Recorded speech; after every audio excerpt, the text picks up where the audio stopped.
A very good morning to all.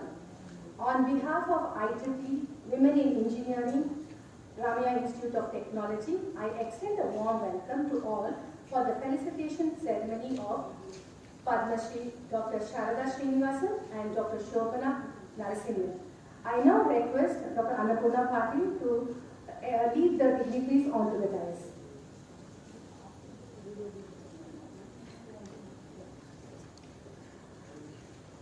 As a part of our IEEE Technodium 2021, we have a small video which shows the glimpse of what IEEE is all about.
It's rather a pride moment for us to be amidst the women achievers today.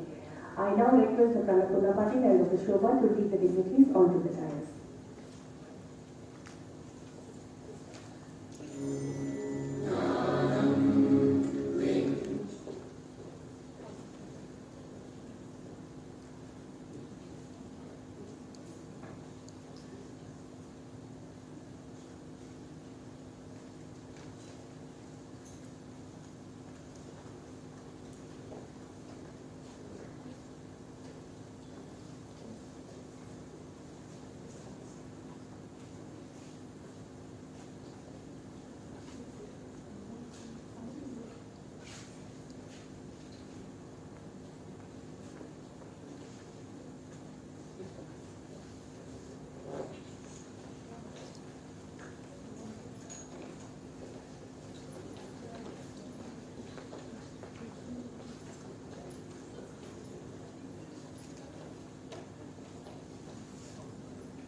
start today's program seeking the blessings of Almighty.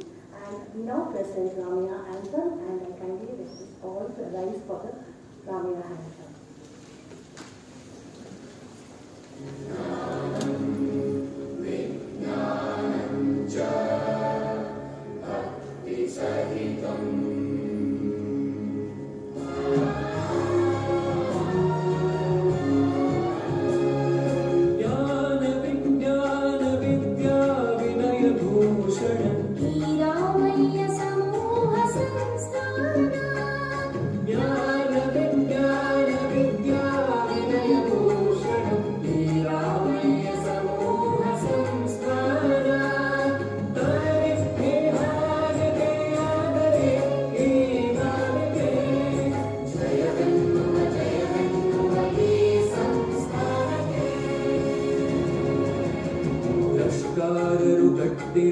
ಕನಸಿನ ಸಾಮ್ರಾಜ್ಯವಿದು ದೀಪಗಳು ಪ್ರದೀಪಗಳ ಬೆಳಗುವ ಶ್ರದ್ಧಾ ಸ್ಥಾನವಿದು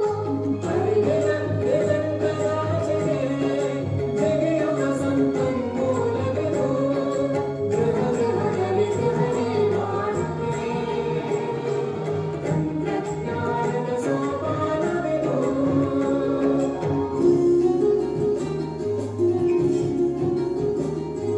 ಮಿತಿಯಿಲ್ಲದ ಅಮಿತ ಜ್ಞಾನತೆ ಸಾಧನ ಕ್ಷೇತ್ರವಿದು ಪ್ರತಿಭೆಯ ಸಾಧನೆ ಮಾಡಲು ಸ್ಫೂರ್ತಿಯ ಕೇಂದ್ರವಿದು ಅಜ್ಞಾನದ ಕತ್ತಲೆ ನೀಗುವ ಸಜ್ಞಾನದ ಸೂರ್ಯನ ರಶ್ಮಿದು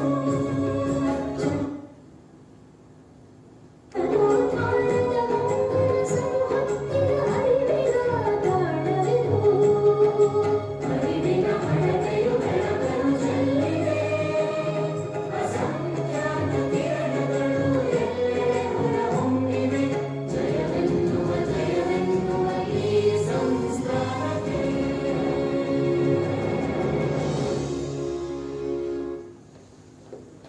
Thank you, DCP, please.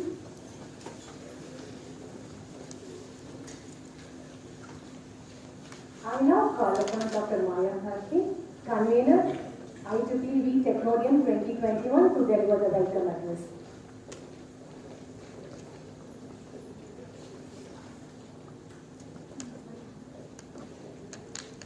A very good morning to everyone present here.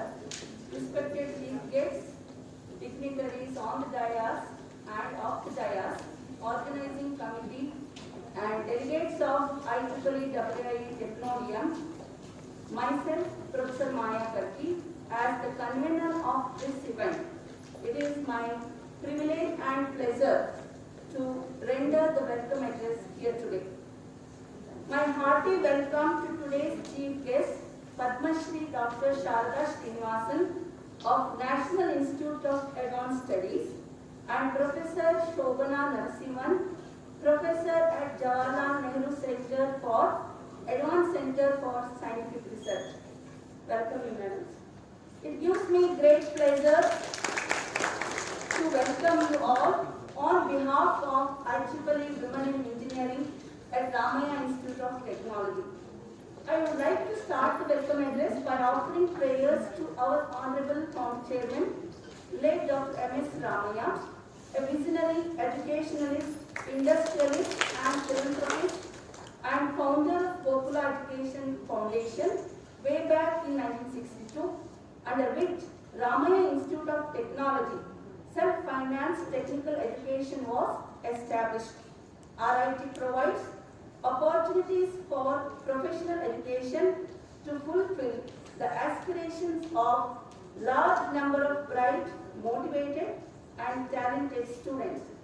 I like to express my sincere gratitude to our management, Honorable Chairman Dr. M.R. Jairam, Honorable Vice Chairman Shri M.R. Sitaram, and Honorable Secretary Shri M.R. Ramaya. Without their support and guidance, this event will not be possible.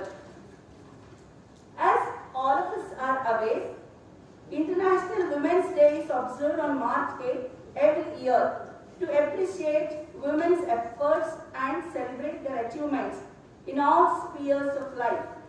This year, the theme for International Women's Day is Choose to Challenge, which means that until and unless we challenge ourselves, there will be no change in society. We are delighted to have you all with us to participate and share in our inaugural function of IEEE Technodium 2021 based on the theme Leveraging Women Leaders for Managing Paradigm Shifts. I once again welcome you all to this function. Warm welcome to today's chief guests, Dr. Sharda Srinivasan, who along with many awards was awarded Padma Shri Award in Archaeology by the Indian government in recognition of her huge contribution in promoting archaeology. And also, I welcome to Professor Shobana Narasimhan, an awardee of Kalpana Chawla Women Scientist Award of the Government of Karnataka. Both are esteemed women specialists in technology as well as leadership, and they bring their passion and knowledge for this inaugural event. Your presence makes us very happy, madam. While we are excited to have you all here today, we would especially like to say we are quite grateful to our Honorable Chief Executive, Sri Ram Prasad sir, and Honorable CFO, Sri G. Ramachandra. Thank you, sirs, for your support as always. We couldn't have pulled off this flagship event of this scale without the support from our beloved principal, Dr. N.V.I. Naidu sir. We are delighted to welcome you, sir. We are happy to welcome Registrar Academic, Dr. Archana, who always with her smile motivates all of us. I also wholeheartedly welcome all the HODs, faculty, IEEE RIT members, and last but not the least, organizing committee members and all the student volunteers to this inaugural function. I also welcome media persons to this event. This year's International Women's Day is for women scientists who led the teams that developed first 3 vaccines against coronavirus globally. This Women's Day is for women on the front line and for women in the back office. It is for all the health workers who have given our guardian angels. Once again, on behalf of IEEE Organizing Committee, I welcome all of you. Thank you. I also welcome Gayatri Madam, which has come to participate in the event for the hackathon, and also for all the Ramaya alumni panelists for this event. Thank you, Manila.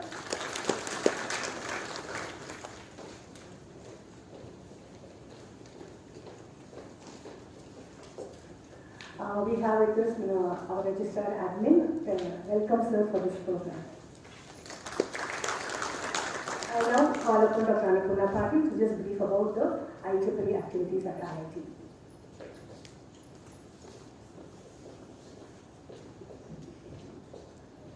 A very good morning to all the delegates who are on the dais, HODs of various departments, and my dear colleagues and wonderful students who have been with us for the last 2 days. At this moment, I just wish to pause a little and think of the entire people who are involved with us in the ecosystem. I wish to thank all the men out there, including our beloved principal, who has always stood by us thick and thin, Registrar Admin Sir, who encouraged us the last 2 days to go ahead and do what we wish to motivate the students in order to hear some, not advices, but to share the journey of our renowned people who are with us today. So I remember my father, my brother, my husband, my students, and all the co-workers with us who are men and who are with us to celebrate the Women Achievers. With this short note, I wish to give the dignitaries a short note of what we are doing at the professional activities and be quick. One of the important motto of Ramaya Institute of Technology is to build the student as an entire package. It's not the technical activities, it's not the curricular activities, it's also the co-curricular activities, and there are various clubs. And one of the important activities to promote students to be in professional bodies like IEEE, the ACM, the CSI, and various other professional bodies which are across all the 13 departments at the institute. So we are trying to promote this leadership qualities among the young girls as well as the boys there to lead and to run the things with the same enthusiasm and the leadership qualities as we did technically also. So IEEE is supposed to be the world's largest technical professional organization dedicated to advancing technology for the benefit of humanity.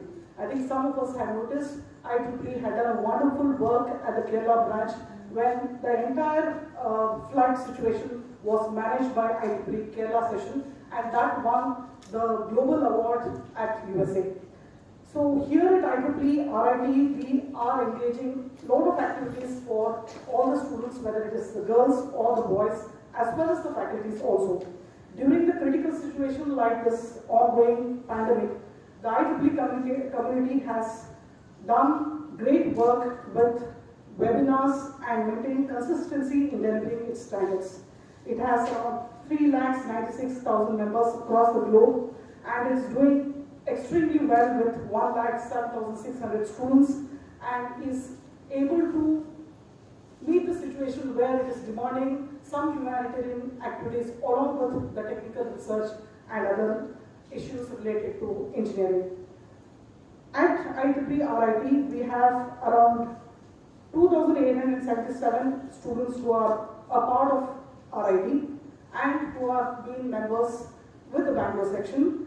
But we have a lot of affinity groups, whether it is the Signal Processing Society, the COMSEC, the Power and Energy Society, the Computational Intelligence, Antenna and Propagation, running throughout many programs throughout the year, as well as the Women in Engineering Affinity Group. So these are some sub-branches we have under the RIT umbrella, which are carrying on a lot of activities with respect to student engagement, with webinars, with hackathons, with ideathons, and many other issues where we are trying to also promote social causes.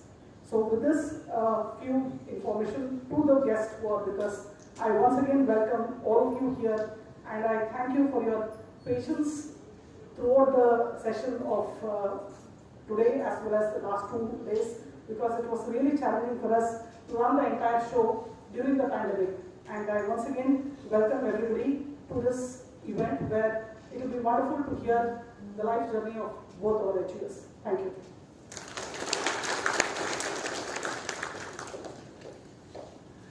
Thank you, Dr. Pranapula Patil, for briefing us all about IEEE and RIT activities. Now I call upon Dr. K.R. Shobha to just tell about what Women in Engineering Affinity Group does in RIT campus.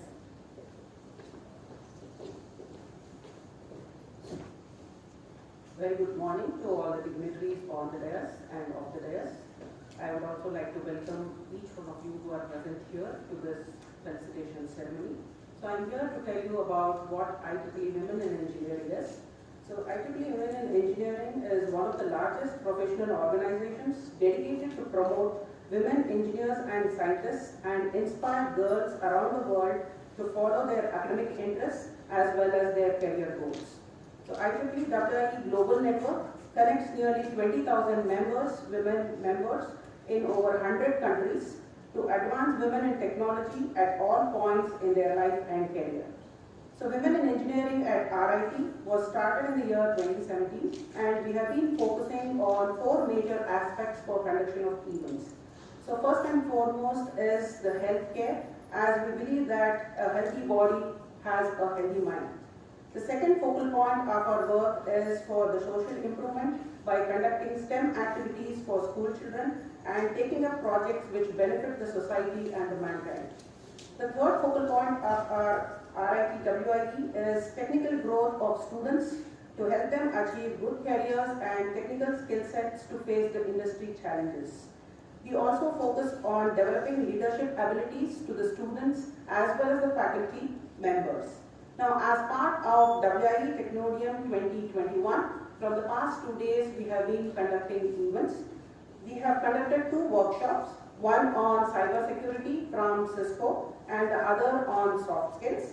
We have conducted 6 events in the past 2 days, which were the technical events and a few hackathons for the students. Then today we have, as part of the Ieee Technodium 2021, the felicitation program, after which we will hear from the women achievers who have been invited. And in the afternoon, we have the panel discussion based on the theme of 2021, which is Choose to Challenge. Now, most of the women today are dare enough to challenge the odds of the orthodox mindset of the society. Now, parents also these days encourage the girls to do what they want without any restrictions. Women are employed in almost all the sectors which we never even dreamt of a few years back. Now, what are we trying to challenge then? All of us know challenges always bring in a lot of changes. So I request, as the flagship event of Ieee, what we are conducting, this year's theme is Choose to Challenge. So let's all pledge to join hands this year to challenge our own selves and abilities, as well as work towards supporting one another to create an inclusive world with men and women together and make a better world for all of us to live, as well as for the future generations to come. Thank you.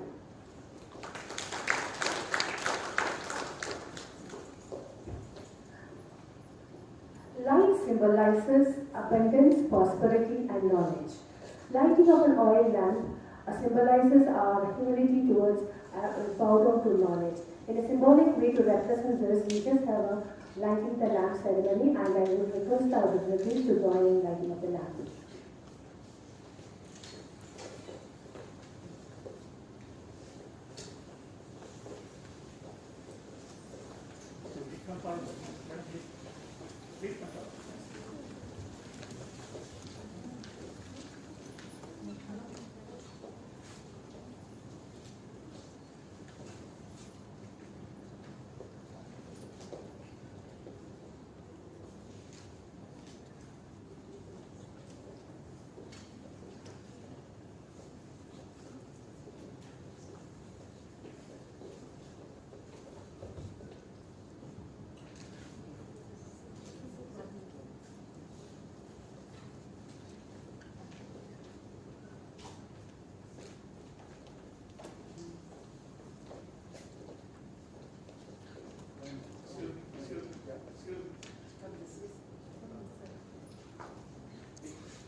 I now call upon Dr. Jyoti Lakshmi R to introduce our Chief Guest, Dr. Sharada Srinivasan, to the audience.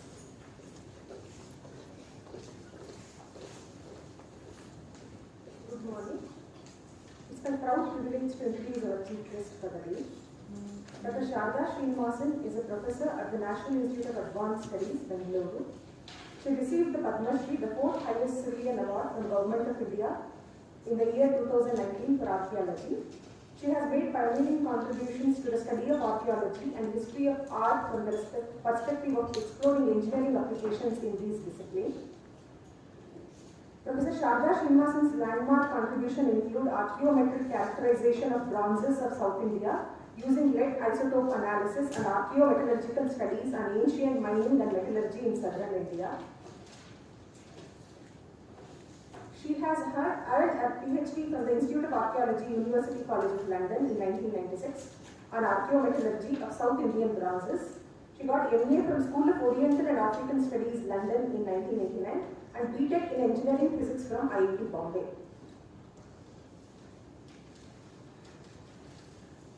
She got many number of awards and recognitions, including Padma Shri in the year 2019, Dr. Kalpana Chawla Young Women Scientist Award 2011, given by Karnataka State Council for Science and Technology, Arts and Humanities Research Council UK Grand Co-Awardee 2018, SSHRC Canada Insight Grand Co-Awardee 2018, British Council Grant Co-Awardee 2014, British Council Standard Grant Co-Awardee 2009, Indian Institute of Metals Certification of Excellence 2007, Materials Research Society of India Medal 2006, Malti B. Nagar Ethno-Archaeology Award for Paper and Metallurgy Height in Bronzes, MRS Graduate Student Award, Materials Research Society USA in 1998 Boston, and Flinders Petty Prize and Medal from University of London in the year 1989.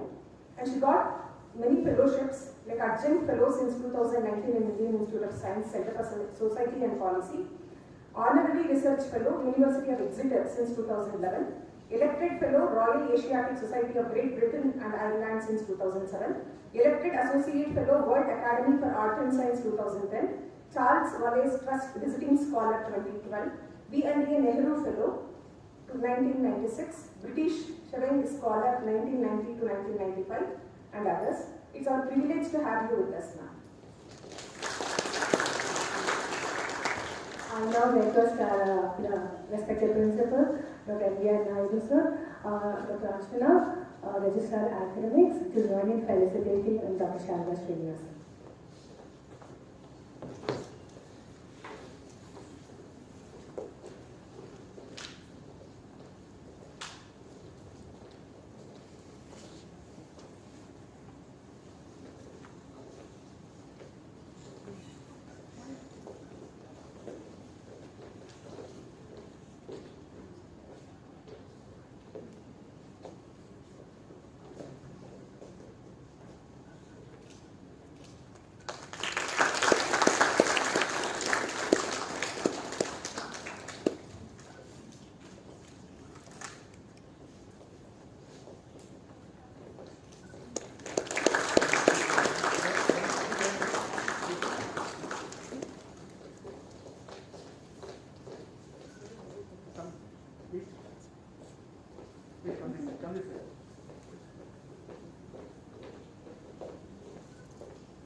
I now request Dr. Sharda Srinivasan to share a few words to the audience, please, ma'am.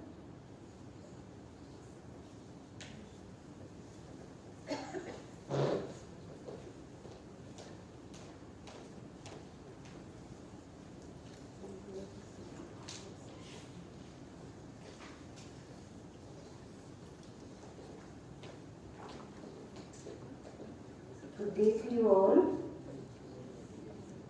Respected dignitaries and distinguished colleagues of Ramaya College, Principal Dr. Naidu, and many of the distinguished faculty members, and thank you so much for this wonderful gesture of felicitation, which is a very great moment of pride and means a lot coming from such a well-respected institution of Bangalore and as our neighbors at NIAS. And I've been just observing all the wonderful activities that have been going on, as Madam has been talking about, through IEEE, and all the very dynamic activities and hackathons and so on, and cybersecurity and various other very important and topical aspects being covered. And very hearty congratulations to all of you, and wish you greater successes to all the women and men and faculty members and students of this very dynamic institution. And of course, at this moment, when one would like to recall the great inputs into our personal journeys, of course, as women, because In fact, now that my colleague Dr. Shobna Narasimhan is here, with whom so many years ago we were together in IIT Bombay more than 30 years ago. So it's wonderful also to share this felicitation moment with somebody who we've been together on this journey over many years.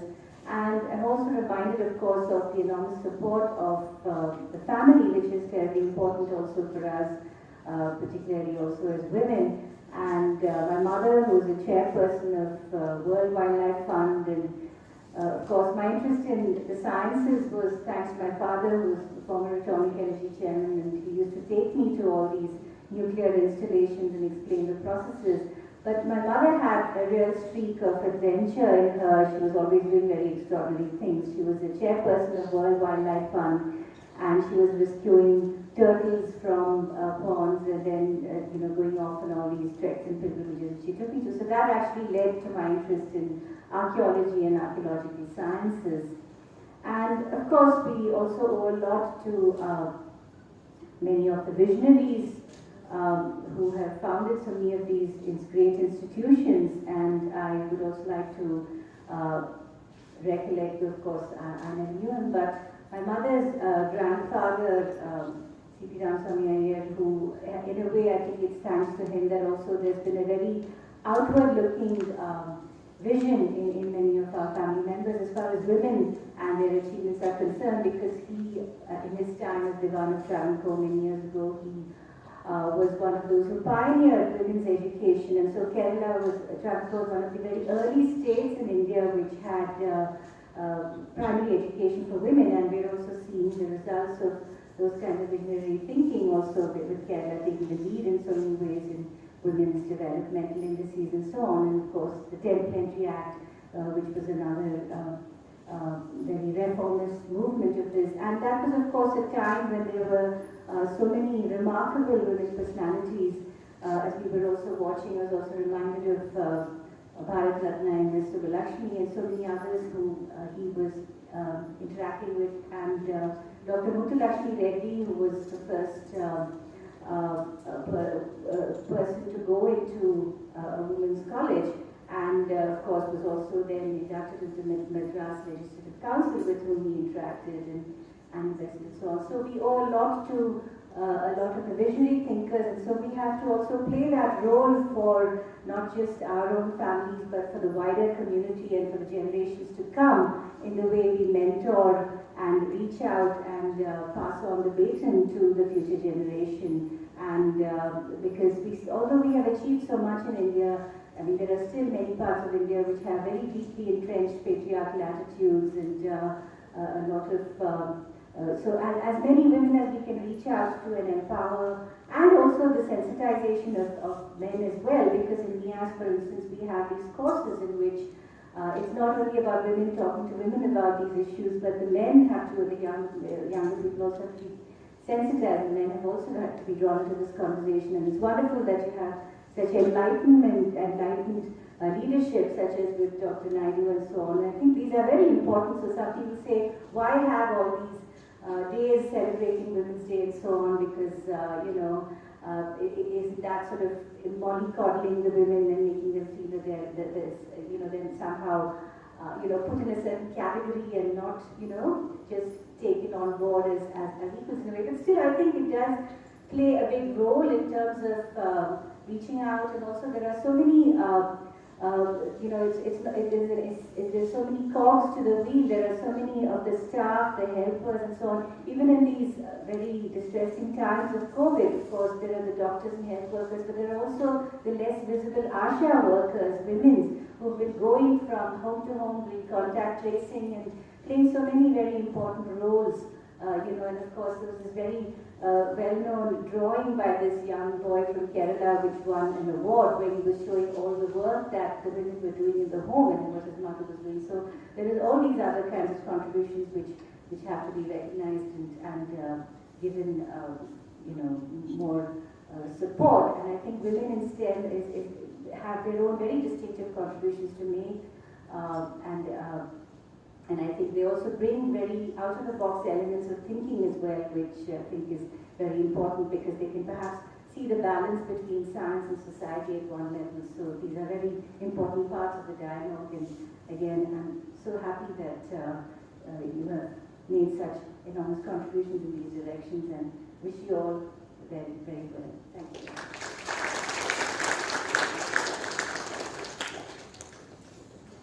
Thank you, ma'am. It's an honor and privilege to have you with us today. I now call upon Dr. Monica Anand to introduce our next chief guest, Dr. Shobhana Narasimhan, to the audience.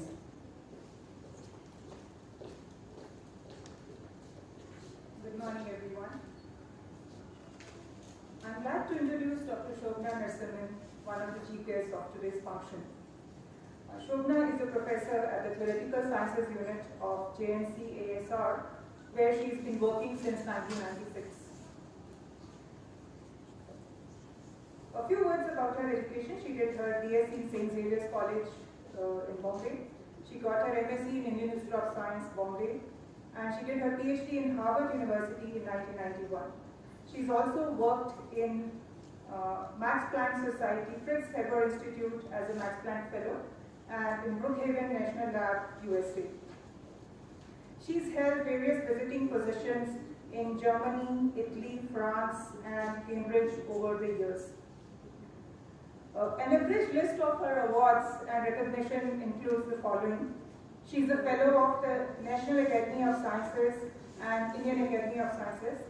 She's a recipient of Sri Shakti Samman Science Award, Kalpana Chawla Women Scientist Award of the Government of Karnataka, International Union of Materials Research Society's Young Research Award, Materials Research Society of India Medal, Institute Silver Medal, and several more. The list is very long, so this is an abridged version, as I said.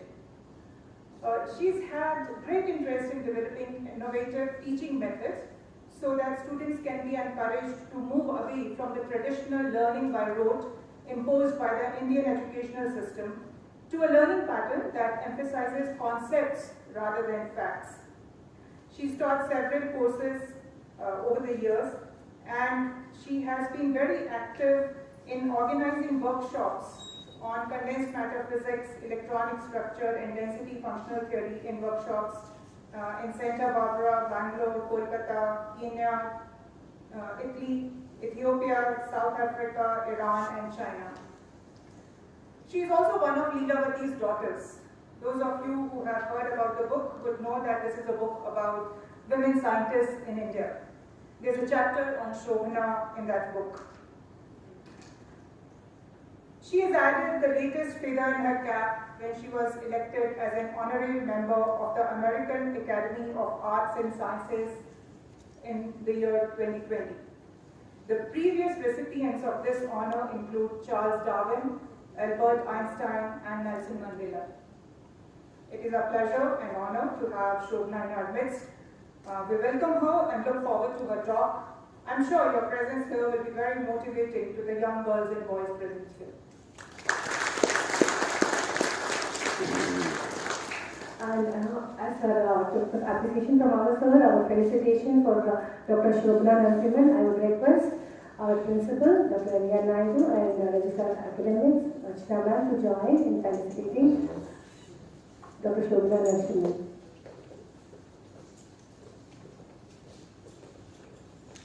Maya ma'am, please join us. Dr. Annapurna and Shobha, please join us in the felicitation.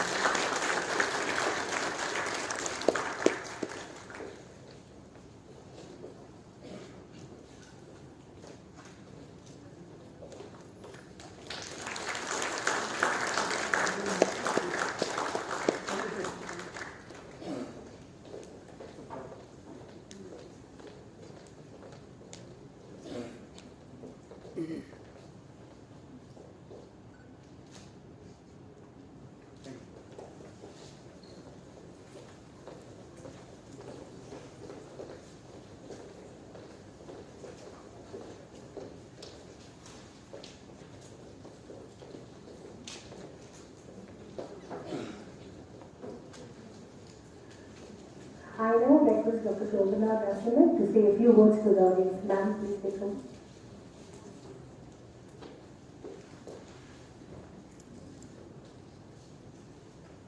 Good morning, Dr. Naidu, Sharda, members of the faculty, students, guests. It's a great honor to be the chief guest here today and to be felicitated. I'm extremely happy about many of the circumstances of this occasion. Much of what I wanted to say will be an echo of what my dear friend Sharda has said, so you should excuse me if I repeat some of what she has said. I feel very much today as though I'm among friends, because though I've never had a formal association with this institution, I look upon it as a neighbor and friend, because in 1996 I moved to Bangalore and I live a very short distance away from here. I live on just off New BL Road, opposite ISRO. And at that time, I don't know how many of you were familiar with this area then, but it was certainly not as bustling and as active as it is now. I mean, we used to have to go to, MG Road, Brigade Road to buy anything. The BL Road didn't have all these shops, all these restaurants. And this college also wasn't as impressive visually as it is now. It has grown as an institution and I have seen it grow, and I've been very impressed by that, and so it means something special to be honored by this institution, which I look upon as a neighbor and a friend. I also should mention that it's a special delight to be honored along with my dear friend Sharda. So we both joined IIT Bombay in 1983. And I should tell you that it wasn't very easy being a girl student in IIT then. I do not know how much the circumstances have changed now. There were less than 5% female students in IIT then, and it was a very strange and bizarre experience, I would say, being a girl in IIT. Of course, there were very wonderful things about it. I think we got an excellent education. We formed very strong bonds with our classmates, in some cases also with our teachers. But because there were so few women in the campus, it was as though you were under a microscope all the time. Everything you did was commented on, gossiped about. Sometimes there was rather nasty things said or done to you. And it was the strong friendships that we formed with each other that helped us deal with such a strange atmosphere, and at least in my case, sort of raised a feminist consciousness in me and made me think, why should we have to deal with this sort of strange situation, and we should try to do something to change both the numbers and to change people's behavior. And Sharda is my partner in this experience and this evolution, and I think our bonds are stronger for this. And I will talk more when I speak longer later today about what I feel is the experience of being a woman in science or in engineering. But a lot of it is the very strong bonds that women form with each other. And we can really support each other, and that support has been crucial to me. And I should also say that it was a special delight to be introduced by my dear friend Monica Anand, who has also been a source of this strong support and friendship for me.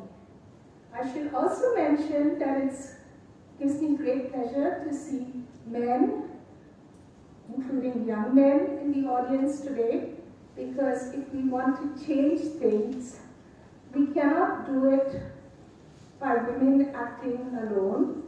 We have to all work together to change society, to change academia, to change the working culture. And it is essential that especially you young men help us change things. I was very happy to hear that in your institution, the numbers will be told to you later, I guess, by the principal, you have quite a high percentage of women students and you have very high percentage of women faculty. So first of all, this shows that things are changing, and it also shows that your institution is leading this change. So congratulations to you, and let's all look forward to a brighter future. Thank you again for this great honor. Thank you, ma'am. It was wonderful to hear a few words from you, encouraging words for us women. I now call upon our respected principal, Dr. N.V.R. Naidu, to deliver the presentation address.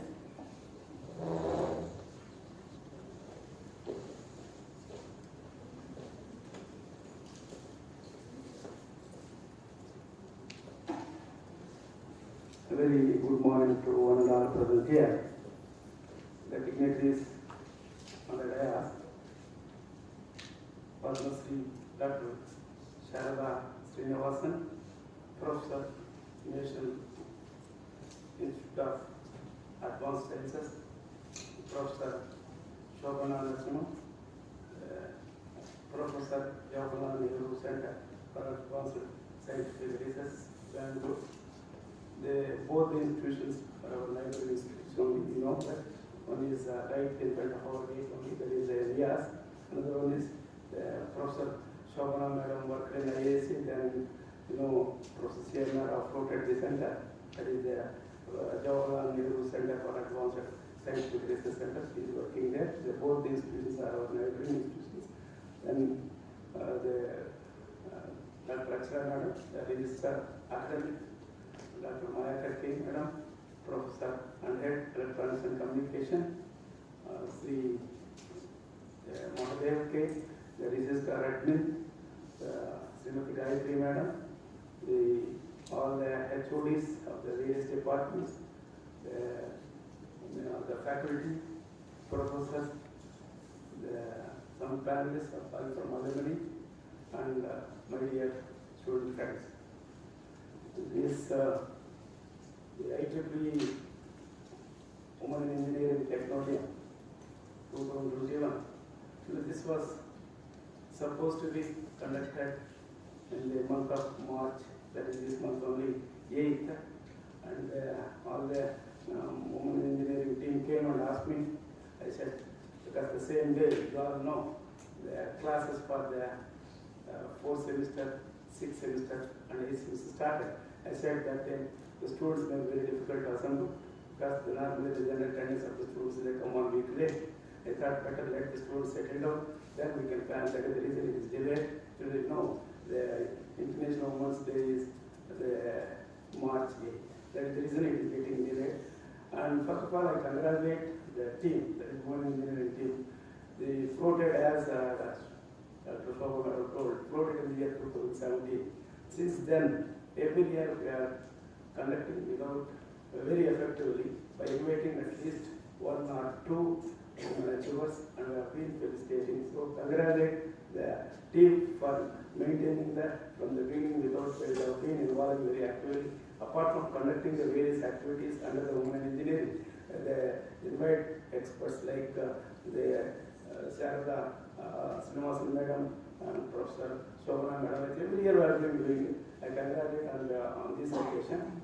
And coming to the if you take the database, when I started my BTech in the year 1974-79, I think many of the students were not born that time, 74-79.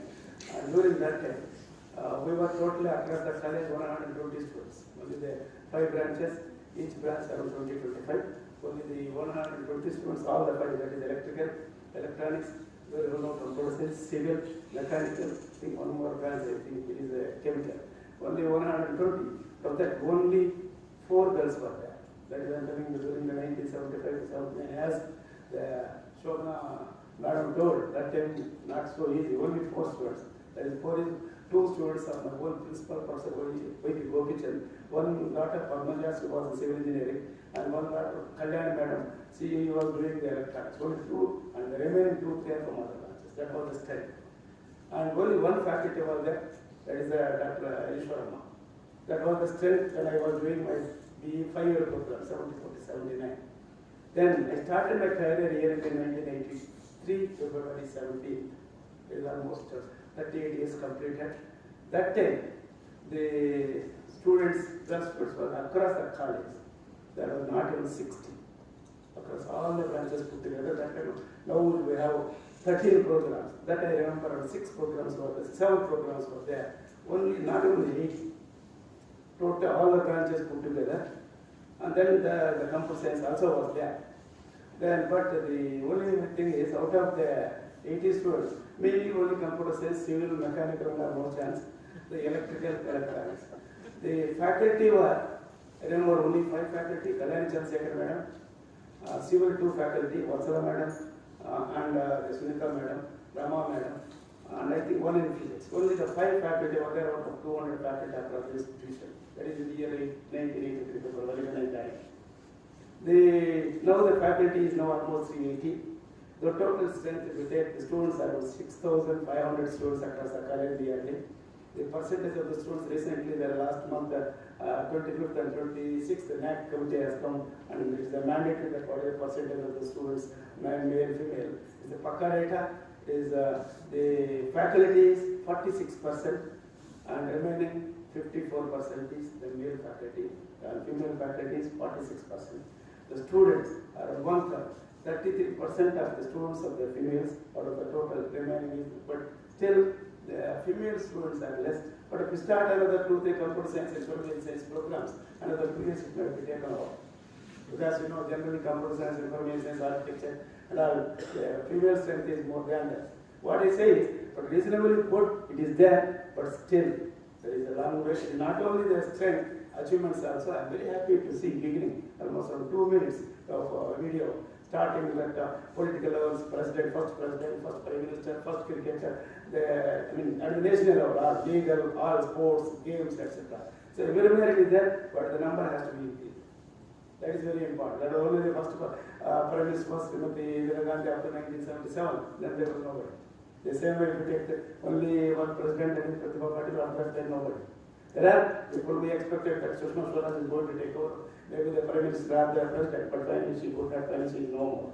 So there are, please, but we'll have to increase definitely. But first and foremost thing is, we must give a respect to the people. That is the first I expect. First thing is respect. That is the first, wherever you go, we must give a due respect. And I am very happy to see here many boys are there, male faculty is there, we encourage to support all these activities, and this is very important. Without the as Madam told, male is very important, otherwise what to do. But that is only, you must give a due respect, you must encourage in any activity, then definitely the strength. Only thing is, my request is all this okay, it is reasonably engaging, but still there is a long way, but there must be the top. It's not 1 or 2, not, but proportionately it is less as of today. But if you take our college level, it's reasonably good, but may not be in other college. In other colleges, it has to be extended across the nation. Everywhere, the equal percentage has to be there, and it is a more, I think, wrong. But my request to all the male faculty and the students is, please first give a due respect to the female, that will take care of everything. This is what actually I have a meeting at 10:15. Nobody is almost delayed. So once again, I congratulate the WIE, the team for every year conducting very, very effectively, efficiently. this program, and I wish that the number of activities through this WIE can be increased due to the Corona. Last 1 year we could not. I request the team members, please try to increase the activities, and it is. I wish you all the. I wish you all the. Women. Happy Women's Heritage Village because it was over. I wish you all good luck, and I wish that in future many achievements will be there by the female, not only female, male also it is required. Thank you.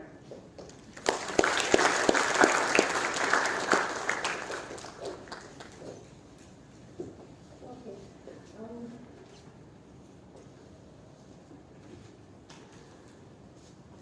We at RIT have taken an initiative looking into the way in which we can contribute to society, and it's for a social cause. We have taken a collaborative hackathon program with Waste Impact and Waste Not and RIT together are here to launch a hackathon which is on Reimagine Waste.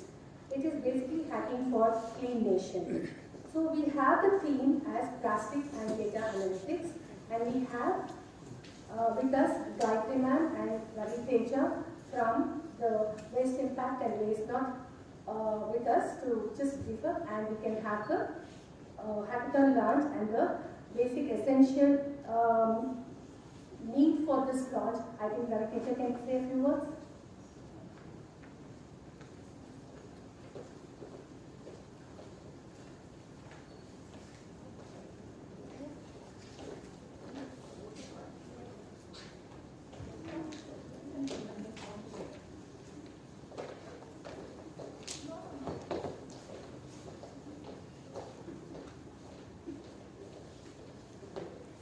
The audience. I'm Gayatri. In 2014, something made me start this trust called Waste Impact Trust. Because I felt that in all areas, and especially waste, people work in silos. There are many institutions who are doing great jobs, but they are within their own isolated selves. They don't come together to identify and solve problems. And they don't include all the stakeholders in it. So I said, we have to come together. We all are generators of waste. There is not a single person here who doesn't generate waste. But managing waste, we don't do it. It's not our problem, not in my backyard. It is someone else's problem. So we have to come together. And then after much thinking and planning, we decided we'll do a hackathon. Now, in my mind, hackathons was something which is pretty negative. You hack into a computer. That's not so good. But then it turned out to be a fantastic journey. And we did the first hackathon in 2016. And that must have been the first in the world where a hackathon with the waste as theme was conducted. And the other speciality was, after that we have conducted 3 more hackathons. Then the speciality of these hackathons is that the central theme, part of the theme, is the community which actually handles waste. So the first was about waste pickers, the second one was about street vendors, and the third one was manual scavengers. Nobody thinks they exist, right? Until you come read in the newspaper that, oh, somebody died in a manhole. And then the fourth one was about people who work in biomedical waste, which is a very dangerous thing. So those are the central things. And then we get everyone else to work around the problems that this community faces while they are working. They are doing something about waste. We are not doing. And under what conditions do they work? What hazardous conditions do they work? So, what about their life? So we try to see what are the problems they face in their day-to-day work, and then see how can we use technology to make their life better. This is why we call it reimagine waste. It has embedded in it renew waste also. So that's what we do. Now, we have COVID year, we were sort of lethargic about it. Now we are starting the 5th edition, and let's give this boy a chance, let him talk. Thank you, Gayatri, and yeah, thank you for calling me a boy. Been ages since somebody called me a boy. Anyways, you know, getting used to people calling me uncle these days. So, in the true spirit of women in engineering, I keep telling this. I come across a lot of women with energy, lot of energy, implosive, explosive energy. The members of the IEEE, WIE team in RIT, and my partner at Reimagine Waste Hackathon, Gayatri. They were trying to do a lot of stuff, but you know, they could not see that impact, which is why I came with my experience of running startups, and I'm trying to match their energy with my experience, so you know, we can bring the impact. So what we are trying to do at Reimagine Waste this year, most of you guys know that, you know, all of us are plastic generators. There are a few facts, like you must be knowing that, you know, by 2025 we'll have more plastic in the ocean than fish, but there's something else more startling. We generate about 300 million tons of plastic waste every year across the planet, which means that for every inch of coastline which we have, we're dumping about 5 trash bags or about 12 kgs of plastic into the ocean per year. Of all this plastic which we produce, right, people call plastic is a pollutant, people call plastic is a menace, plastic is a challenge, or you know, all the negative stuff is associated with plastic. But we need to understand plastic is a very versatile material. It was one of the greatest innovations ever made. And without plastic, we would not have much social progress. The standards of life of what we are seeing around or what we are benefiting today would not have been possible without the invention of plastic. So it is not the plastic which is the root cause of the problem, it is how it is being managed, and in essence, it is us who are the problem. So, can you go to the next slide, please? So this is just one small snapshot of the great plastic patch which is floating around Pacific. Countries tried to stop it from growing, but you know, they gave up because you know, more and more plastic is coming and getting attached to the patch than you know what people can retrieve. So today, as we talk, right, so only 9% of all the plastics which we produce is being recycled. With so much of technological innovation, with so much of expertise in the field, 12% of it is getting incinerated. People don't know what to do with the plastic, they can't recycle it, and they just burn it up. Because you know, the municipal corporations don't want people to complain that you know, there's garbage everywhere. So what happens to the other 79% is it ends up either in the landfills, in the dumps, or in the oceans. This is the environmental issue, right? But when we look at dump sites like this, one thing which you need to know is most of the people who work there are informal waste pickers, rag pickers. They work in the most unsafe, inhumane, unhygienic situations. And to top it off, they go through a lot of discrimination, they go through a lot of exploitation, and for every kilo of plastic which they pick, they get less than 10 pice in return. So carrying about 50-60 kgs of plastic on their hands for about 10-20 kilometers every day, and they earn less than 50 rupees for all that effort. And the middlemen, the traders who are up the value chain make most of the money. And this is a real life snapshot of how the situations there are, how unhygienic they are. Next slide, please. Next slide. This is how exactly the flow of plastic and the data in the supply chain today is. So you can see that you know, there's a lot of inefficiency, there's a lack of ownership, and there's a lack of organizing, and most of this is because we don't have technology which is getting into this sector. So there are a lot of people who are innovating for waste pickers or for waste management stakeholders, but nobody is innovating with them, which is why the technologies which are available are not helping us in making any progress. This is what we intend to achieve with our hackathon and the efforts following the hackathon. We want to create a flow of information and data and materials in the plastics economy where it is more organized, where we change the status quo, not just for benefiting the planet or for the people, but also for the profits. Did you guys know that the current waste management global industry is worth $4,000 billion? One of the most valuable sectors, and we just have one unicorn startup, Rubicon in the US there. So there is scope for 3,999 more unicorns in this space as of today, and this waste management industry is only set to grow. So which is why we thought that we will come up with a hackathon focused on reimagining waste, not just looking at the social or the environment issue, but also looking at the economic value, unlock it, and which is why we came here. So we came here partnered with RIT in search of you guys. We wanted your help.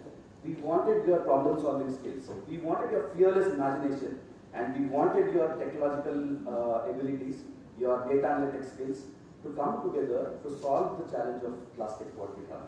So when you guys come with so much of it, we should also offer you something in return, right? So what do we offer you in return? Can you go to the next slide, please?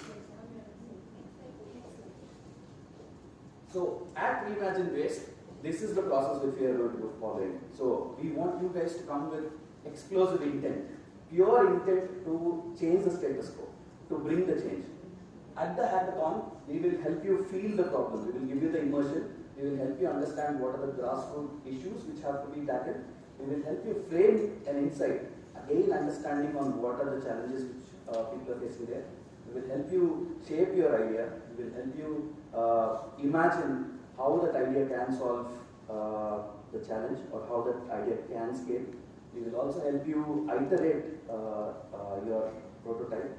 We will help you pilot test it, gain your initial traction or initial customers, and we will also help you build features on it and launch it in the market, make an impact. So at the hackathon, we are looking at solving several data-related challenges. You can actually go onto the website link and see the 4 sub-challenges which we are going to have. On this hackathon, focus on plastics and data analytics.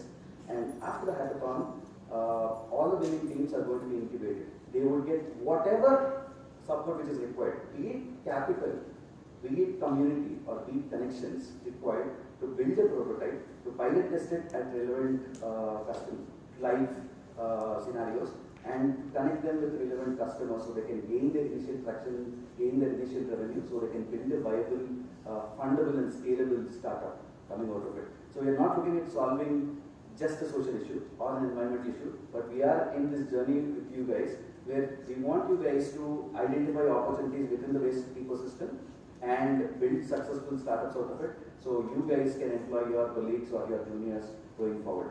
So that's the big long-term vision which we have, and which is why we are here. So here we are to launch the Hackathon 2021 at MSRIT. The theme for the hackathon is plastics and data analytics. The dates for the hackathon are April 9th, 10th and 11th. It's a long weekend, Friday, Saturday and Sunday. We're going to be here. We're going to be understanding more about the challenges, hacking and coming up with solutions. So on this note, you guys can go onto the website. The link will be available from this evening for you guys to register. And we look forward to addressing any questions offline. And I take this opportunity to thank the entire Chief Proctor of RIT and her team for the unconditional support which we have received so far. Thanks a lot.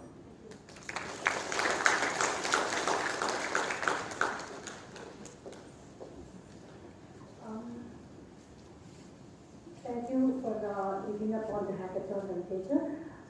Hopefully we will have enough number of participants from RIT and across the colleges where it will benefit the society, whatever we try to come out of the hackathon. Now I call upon Dr. Parkari to propose vote of thanks.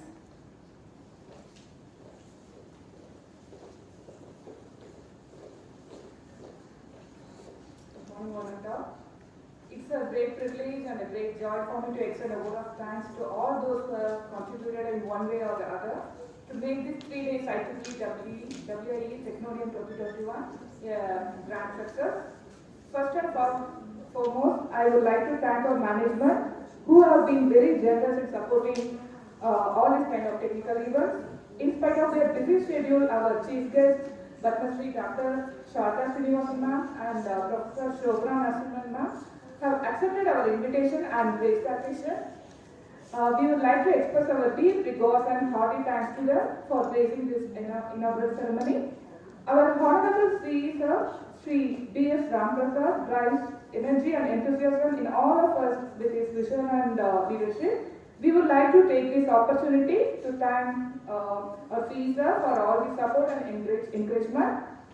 We would like to thank our principal, Dr. N.V.R. Naidu, who have been with the driving force and backbone of such events which are happening in our institute.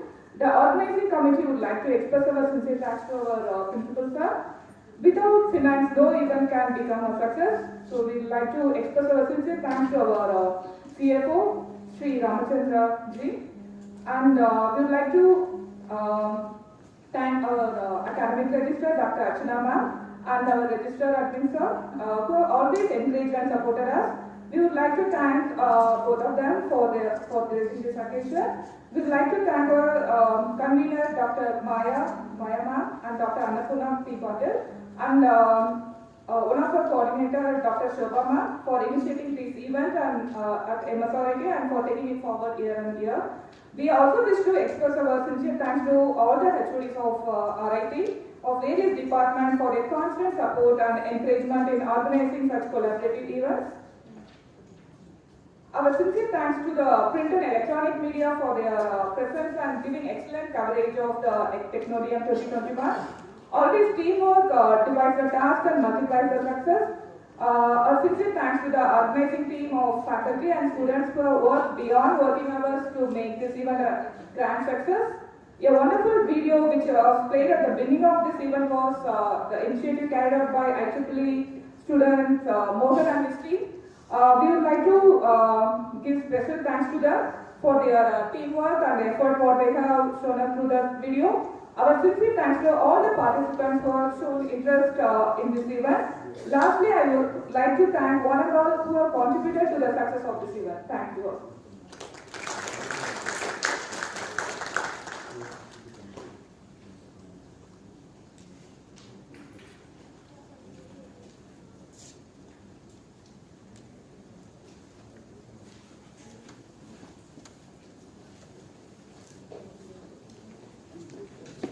I request all the students to please continue being at the premises because the next two talks will be very informative to all of you. So please be seated and be a little patient.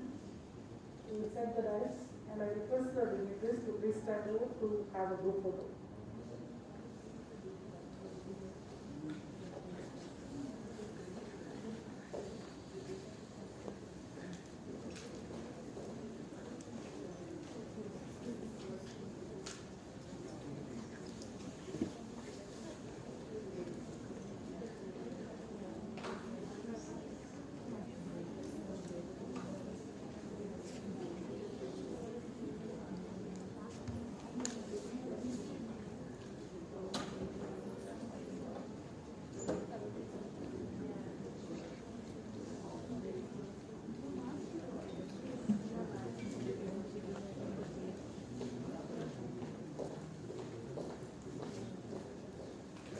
I request the audience to be kindly be seated. We will start off with the first talk in a few minutes once the presentation is kept ready.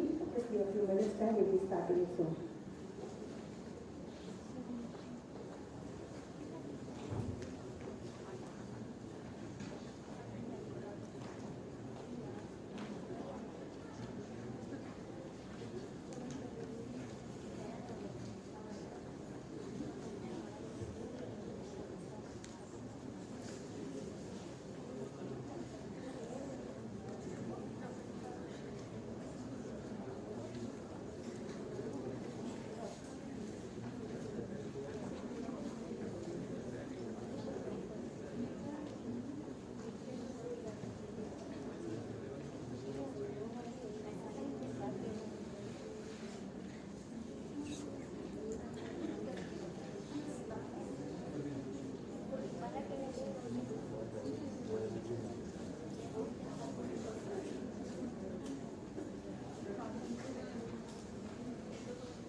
quick photo session here at the dais, and then we'll start.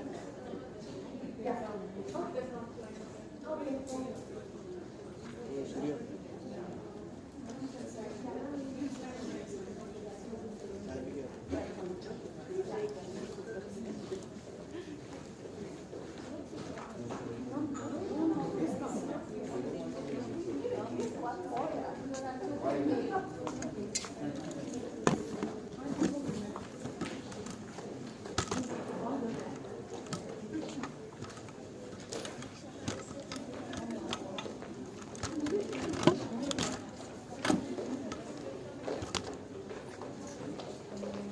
Faculty can join. Students, please be seated. We'll start in 2 minutes. Students, even you can come and join. We will just after 1 minute. Please come.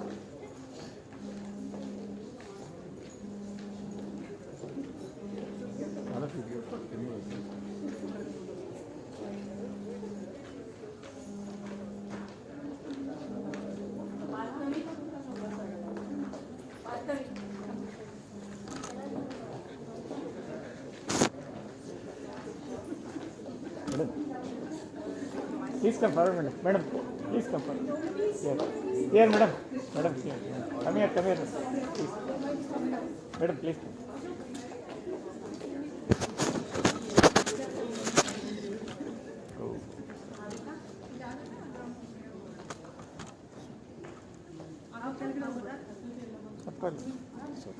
It's okay, madam. Ready?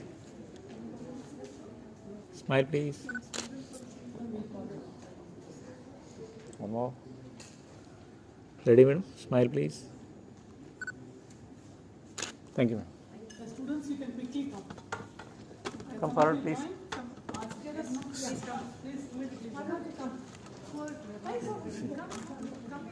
This is recording, man. They want to maintain social. The recording is there.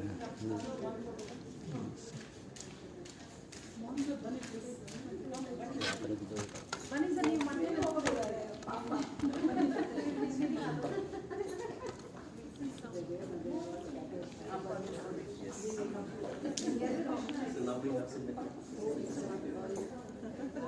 Okay, madam. Ready? Smile.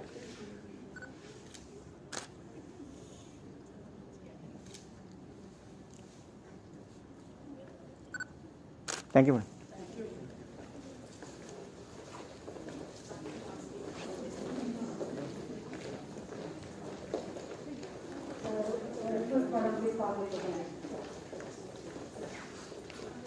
So all students, lunch will be arranged at 1 p.m. just outside the corridor.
giving this talk here at Ieee College. And to take you through some of our journeys as women in academia and in STEM and so on. And I guess since many of you are from mainstream engineering, my journey is perhaps a little different in a way, in the sense that I did an IIT degree when I was an undergraduate in engineering physics, but then live scientific techniques in the study of art history and archaeology and so on, so broadly the subject called archaeological sciences. And as you can imagine, in a way, this is to some extent doubly challenging in a way because, there are, of course, challenges inherent for women in STEM, but in archaeology there is also a lot of other kinds of thrills and adventures and challenges because you have to travel to remote places and so on. But then I used to enjoy, being taken around by my parents and my mother to various sites, and with her also to some of her wildlife expeditions. So I had an abiding interest in travel in that sense. And this site that you're looking at in this photograph is Ieee in Tamil Nadu, which has of course been in the press quite a lot, which is one of the early places in southern India which shows some what we might call semi-urbanized features, and there have been some dates also 600 BC. And this site is near Madurai. You're looking at some of the pavements and so on the walls. So this was one of my field trips to Ieee and Madurai. So in a way, I think what I'm also trying to say is that nowadays, even in STEM, there are so many other kinds of exposures that you have, the ways in which you can apply science and engineering in different ways, in different fields, in my case, which I began to do in art and archaeology. So I thought I'd take you through some aspects of this journey. Can you have the next slide, please?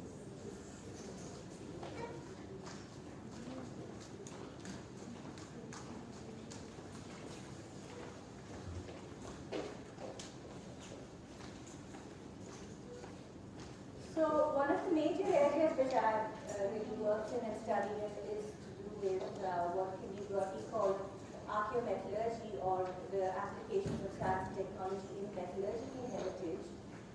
And of course, I won't really take you through too much of the technical nuances, but again, to also reflect on how these kinds of interdisciplinary studies also help to bridge, the science and society and science and culture, so that they're not totally, working in silos, but there is some amount of interaction and all that, which I think is important for, a broader,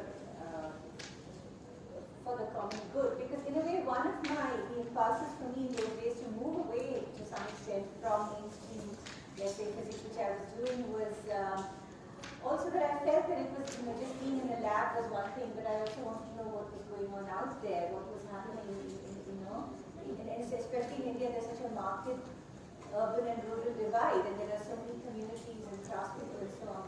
And one of my uncles, Dr. C.V. Seshadri, who worked a lot with appropriate technology for science and technology development, also inspired me in that direction, because he said, go out there and document the craftspeople. And he used to take me to watch. He was getting the rural women in Tamil Nadu to grow spirulina algae as a nutritional supplement, because this spirulina algae, which is actually being, was also edible, with the Mexicans were eating that, and the Aztec sites and so on. So that's very, has a lot of protein and beta-carotene and so on. And he was getting these rural women to actually grow spirulina and so on. So I got interested then in documenting traditional metal crafts and so on, and also looking at how we can liaise with crafts communities and healthcare and so on.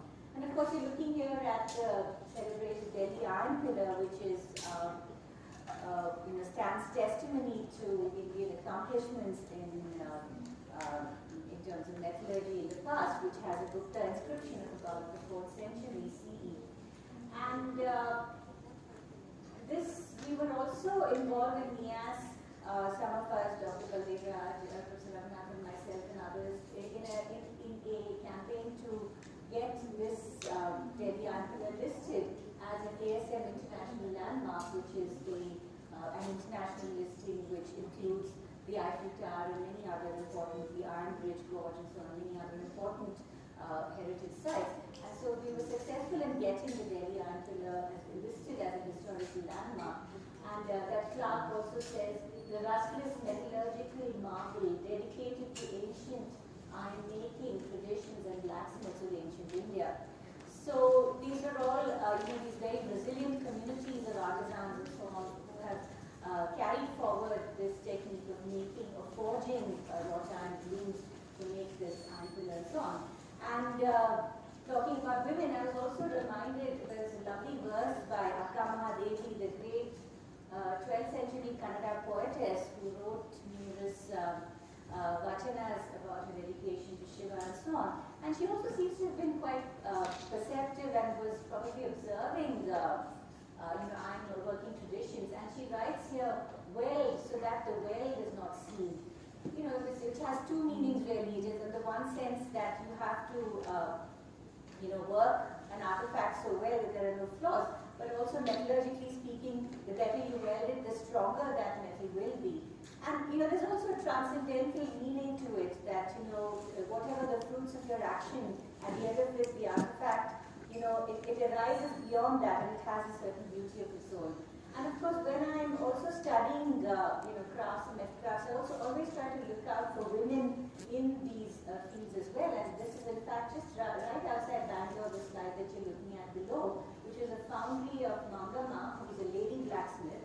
And you can see her forge and so on. And so there are these instances also from our own cultural background of women who have been and are still contributing in many ways, even in some of these disciplines that you think of as more male-dominated and so on. Next, please. And some of the activities that we've been doing at NIAS in a way is this kind of also looking at different kinds of ways of approaching the history of science and technology, also through using experimental archaeology and experimental methods, because again, that is one aspect which, today it's become very theoretical and lab-based. And now, of course, when we talk about metals and materials, it's all simulated on a computer. You don't even need to, in our time, at least I remember in IT, we were taught how to do welding and so on, which was already exciting. But now everything is probably just done on, it's this, you get it off for that? Just close that. Yeah, so everything is really done on the computer. So that it's good to also do things hands-on, because again, then there's a connection with the crafts and the craftspeople. Just go back to that one, yeah. And in this case, so what we were trying to do here is some traditional, reconstructing traditional iron smelting furnaces and so on, it was really rather fun because we were going to traditional potters and getting the clay, and then we also had Mangama, this lady blacksmith, joining us, and then we were doing this firing experiment into the night. So the practical experience of these things is also very exciting. And as you can see, there are a lot of women in our group as well, and because these kinds of unconventional areas to do with archaeology and social sciences does attract also a number of women who, in a way, I think women are freed from that compunction to just to do engineering in a hardcore way and so on. So we do have this liberty sometimes to do offbeat things. Next slide, please.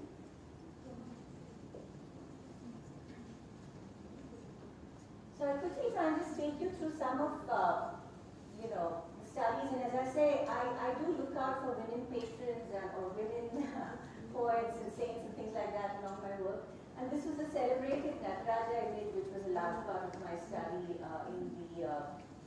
in terms of looking at the technical analysis. This is the famous Chola Nataraja bronze of Shiva as the Lord of Dance, which Ananda Kumaraswamy wrote very evocatively as being poetry but nonetheless science. So I think we need to sort of bring back the poetry as well into the science, which is important. And it supposedly describes, depicts Shiva balancing Srishti and creation with Samhara and destruction, surrounded by this aureole which depicts the cosmic cycles of creation and destruction. And of course, it's made by the traditional lost wax technique, where there is a wax model which is made and then covered with numerous layers of clay to form the mold. And then the mold is heated and the wax is expelled, and the metal is poured into the mold. and then it is retrieved to form the image. And as you can see, there is also a close link here with the dance tradition, and according to inscription, Raja Choran's temples also had numerous temple dancers and so on, who were also probably inspiring the sculptors, because you see such a close link between the living tradition of dance and the sculpture and so on. And of course, you know, I was also very involved in Bharatanatyam, and I still keep it up to some extent. And there's also a beautiful verse of the Tamil poet Saint Andal of the 9th century, where she draws attention again to the lost wax technique, where she talks about how the mold is like the rain clouds with the pregnant wax inside, which she wants the wax to pour down on Venkatam, who she prays, and she says, "Ulle ulla melakuluki, varisai with the cold, Malaye ulakku," and so on. So it also has this metaphoric significance, which is also really nice. But it's not just technology, but there is, you know, at every level this interweaving of poetry and, of course, sometimes ritual and all of these other elements, which make it very interesting. Next slide.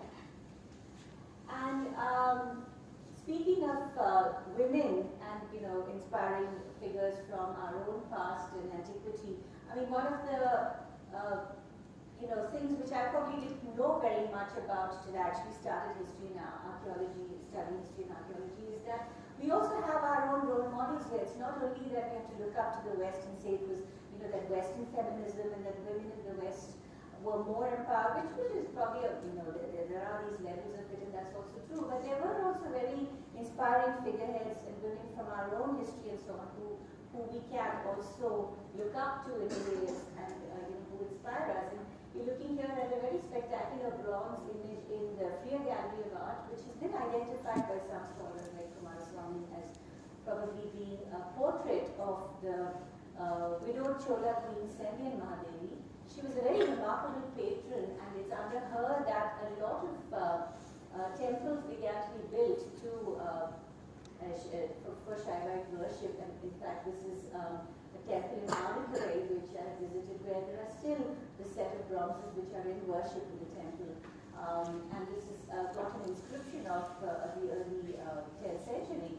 And also, it's in her temples that for the first time the Nataraja image actually starts becoming more prominently sculpted on the walls and so on, as you see of that beautiful image.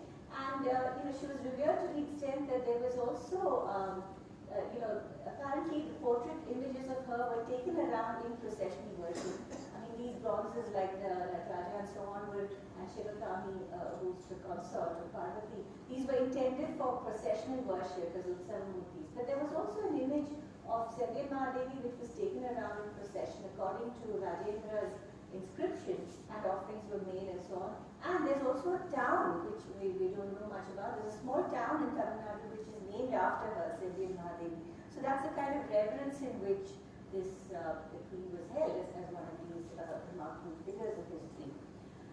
And you're also looking at a you know, and it was not only, let's say, you know, we think of youth being venerated, but why I love this image also of Karikalamaya.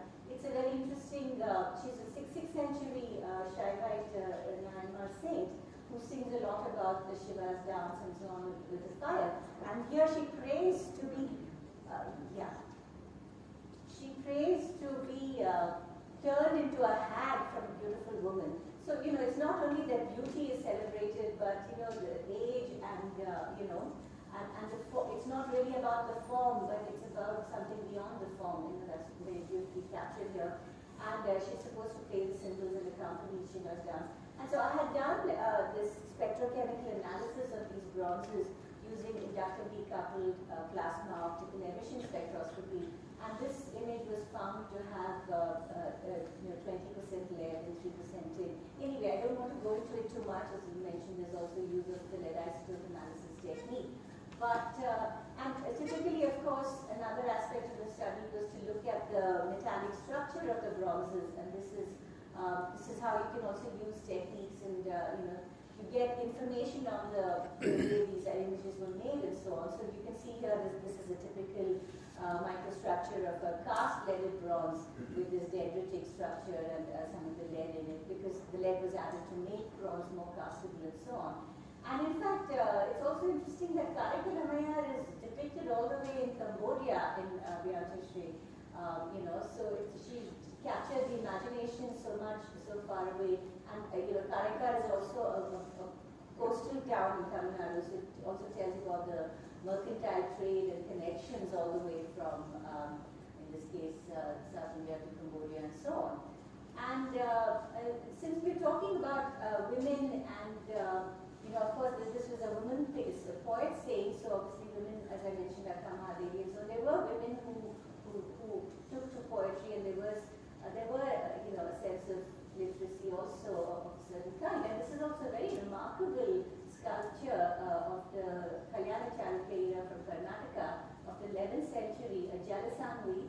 And here you see there's this, she's a scribe, and she's writing on this. This is Halekanda's scripting, who is a very beautiful portrayal of Jalasanvi. So it shows you that women also express themselves through writing and poetry and so on. Next slide, please. And there are, of course, other examples of women who patronized remarkable works of art. This is the very well-known Rani Ki Vav stepwell, which is attributed to the 11th century Solanki queen in Gujarat. And you can see that they have excavated through this rock, which also, of course, interests me because of the interest in mining and metallurgy and so on, which is another very remarkable monument.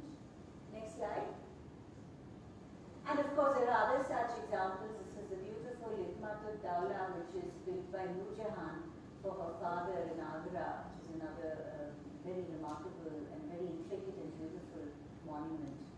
So there were always these instances of women taking acts of patronage and creativity and so on. Next slide, please. And so as I was mentioning, the work that I do is mainly to do looking at the old mines and metallurgy and so on, and trying to identify what the sources of metal for artifacts and all that would have been. And this is an old copper working which is in Andhra Pradesh, in Agnikundala. And you can see here these stains of malachite, because this is where the ore, and it's just a huge long load like this, it's been worked out. And this was me, I think, back in 1990 or something, with all these streaks of malachite and so on. And I put this in also because, just after this picture, we went to another location where there was a mine, and I went there with somebody from Hindustan Zinc. And suddenly we heard this rustling sound, and it turned, and I thought it's a rabbit or a hare or something.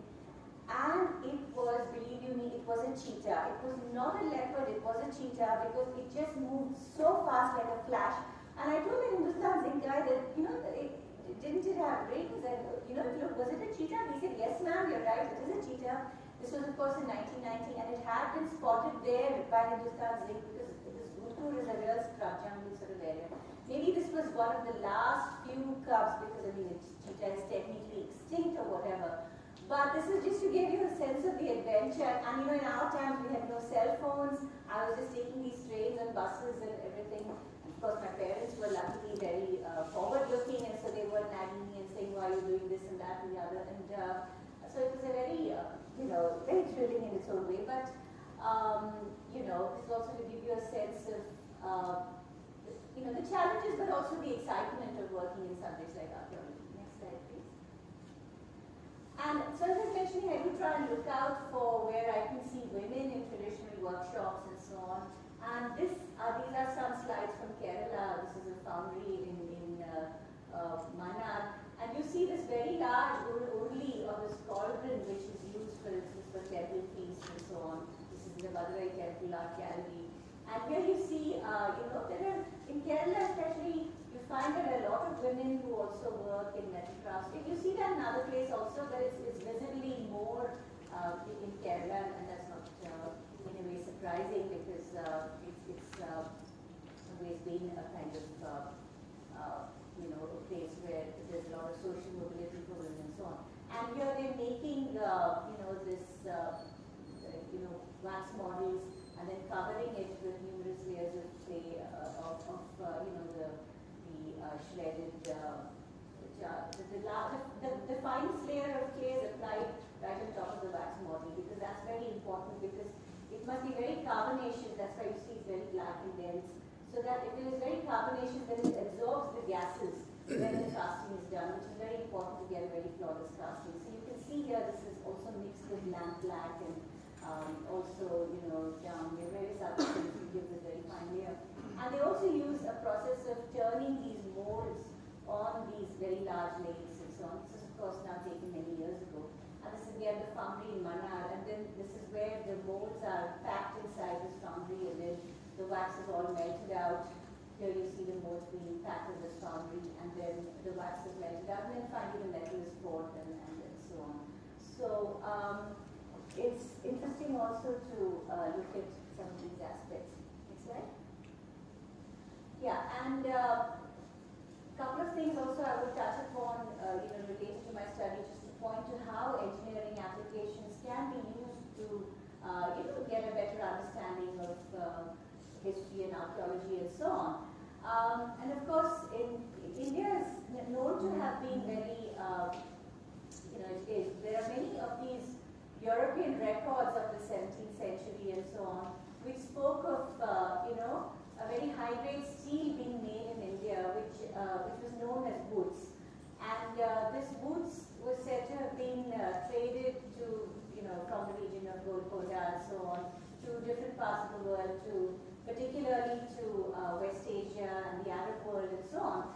And it was also very famous because from these boots ingots, a very special type of sword was made, the so-called Damascus sword, which had these wavy alternating patterns of pearlite and cementite. As you can see, this white and black pattern, which was very much valued, this Damascus pattern and so on. So this, and there were, thousands and thousands of ingots were supposed to have been made by, the local Kamari crafts communities and so on. And accounts of Tavernier talk about the export of this wood steel to make these patterned Damascus blades. And this term boots is believed to have been a Europeanized version of ukku, which is a name for steel in many South Indian languages, Kannada, Tamil, and so on. Ukku and ukku steel, which they still use that term, some of the class people use. And the novelty, because I talked about iron, of course, and iron has usually got a very low amount of carbon in it, less than about 0.04% carbon.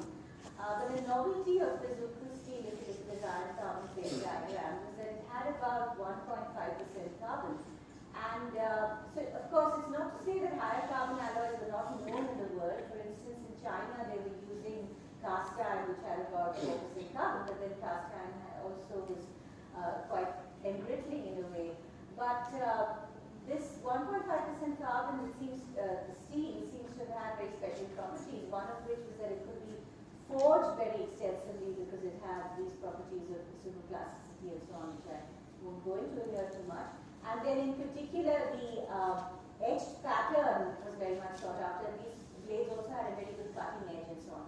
And this is also the microstructure of a nail, actually, which was uncovered from Pattinam in Kerala, which is a 1st century site. This is an Indo-Roman trading port. And you can see that this is an ultra-high carbon wood steel sample. And there is also some records of iron being exported from, the iron from the Ceres, according to Roman accounts and so on. So it's possible that this high-grade steel being made in parts of southern India was being traded out to the Mediterranean West even in those times. So this is an example of how the archaeometallurgical work or the study of the artifacts can help to corroborate the textual references. Next slide. And there's also, this term ukku is also something which is found in the Tamil Sangam literature, where this term Ieee is used to describe spears. And for instance, in Aditinglur, which is a site dated to about 800 BC or so, you find these spears, very well-made spears and so on. And ukku is also derived from urukku, which is actually the Tamil word for melting, so it gives you a sense of how this wrought iron is actually packed with carbonaceous materials inside this crucible and then fired for very long cycles so that the low carbon iron got carburized into high carbon steel. And there's also a fine poem by this Tamil poetess Agayar of the Sangamira of about 100 BC or so, where she sings of how Anchi, the man of many spears, is at battle, and black battle smoke swirls around his young elephants and so on. So, she was a bard who was actually going around and watching, the battles and writing about it and so on. So, and it's of course always depicted as a very elderly woman. This is a lovely sketch here by Paul Fernandez Ferraz, and this. So again, another very remarkable personality as far as women are concerned. And here to just point out what you can do with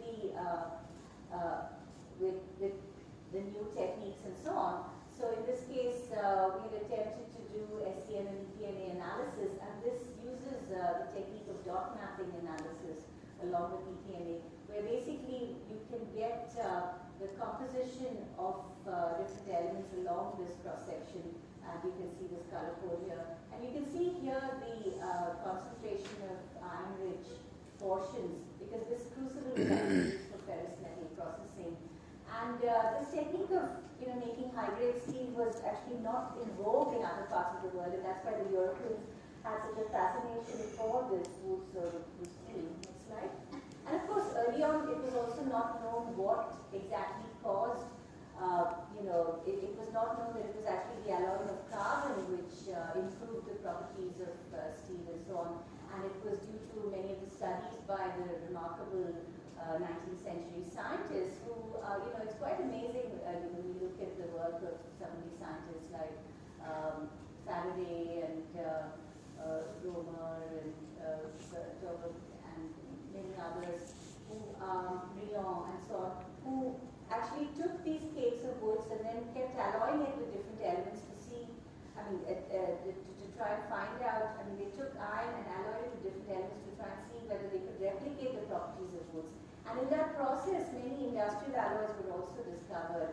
And in fact, Faraday also studied woods very extensively, and these kind of studies led to a lot of discoveries of manganese steels and so on. So woods does occupy an important position in terms of the annals of modern metallurgy, but perhaps it's not very well recognized as such. And Francis Buchanan, who traveled to the Mysore region just after the fall of Tipu Sultan in the 1800s, also talks about how the steel forges were used to make strings for musical instruments. And this is a rather lovely mural in the Darya Daulat Bagh in Srirangapatna, Tipu Sultan's summer palace, and you'll see here a lady playing something which looks like a version of a tambura, and also a violin. Of course, this was coming in by the European influence at that time and so on. So again, speaking of women and all that, it's a rather lovely mural. And then we've also been doing some studies on the rockets of the Tipu era. Of course, this is another very interesting case of transfer technology. We talked about woods, but these were the precursors to the modern rockets in a way, and these were basically metal-cased rockets.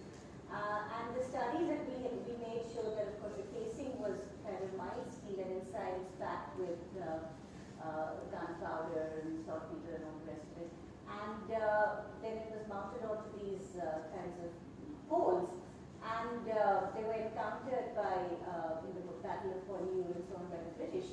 And of course, after the fall of Tipu Sultan, some of these rockets were taken to the UK in the Royal Armories and so on. And then they also inspired people like Congreve and so on. So there's another story there of transfer of technology from east to west, so to speak. I just have, I think, one or two more slides and then I'll stop. And speaking of, surviving craft traditions, one of the other traditions that I had studied with was the making of these very interesting mirrors in Kerala, which are of a bronze of a very high tin content. And the reason why these mirrors, they have a surface which is a reflective surface, which is almost like really as good as a modern mirror.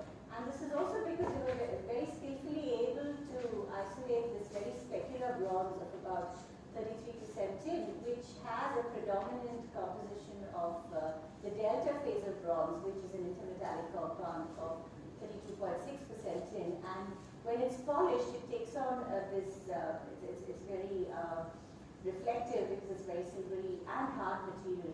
So I mean, you can imagine that silver is also a very reflective material, but it's very soft and dense easily, whereas this is perfect for a mirror because it's very hard and takes a very brilliant polish. And they use a very special technique of closed crucible cum mold casting, as I would say, where there's a small gap here within the two-piece mold, and then there is a crucible cum mold cup here into which the metal to be cast is placed, and then it is heated face down like this and then tipped over, and you get the blank which is then extensively polished. And this is the late Janardhan Acharya, who was one of the master crafts people that we have visited going back in the 90s. And as you can see, his wife was also helping in the bellows and so on. Of course, he's no more. But the nice thing is that the craft is actually passed on to his daughter. Next slide, please. Now she's become very active, Sudama Aranuda, and she's been carrying on this craft tradition and so on. Which is also a very interesting aspect that now, with, of course, many of the master craftsmen may have been men, but now it's their daughters and so on who are taking over some of these crafts. And as you can see here, these are the stages in the polishing and lapping, and this takes many days, of course, of lapping and polishing. And they also use the same brittle alloy for polishing, because the point is that actually you don't usually get alloy about more than 30% in just like that, because it's a very brittle alloy. That's why we usually would have added lead. But here, it's because it's such a very specular metal that they were just casting to optimize the presence of this 33% environment, and could also be used for self-polishing here.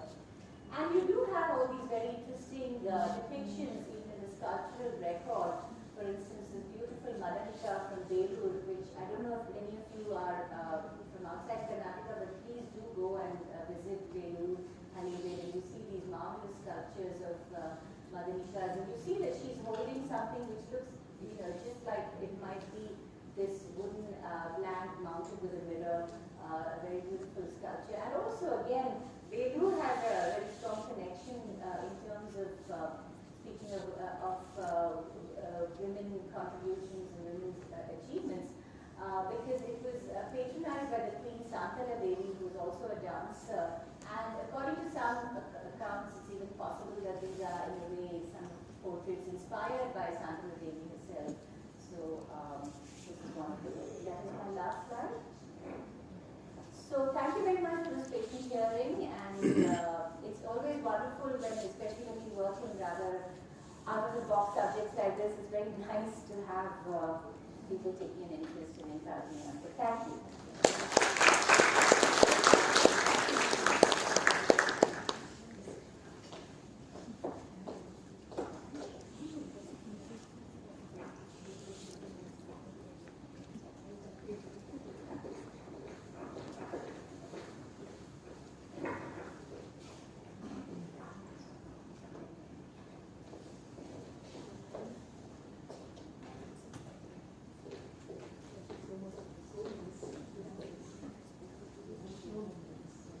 Thank you, ma'am, taking us on a journey.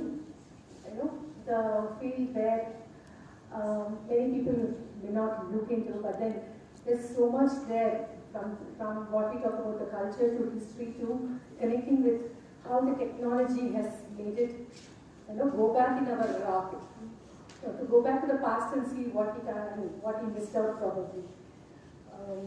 That is very, very nice way of putting how the technology has played a big role in archaeology and how to learn about sort of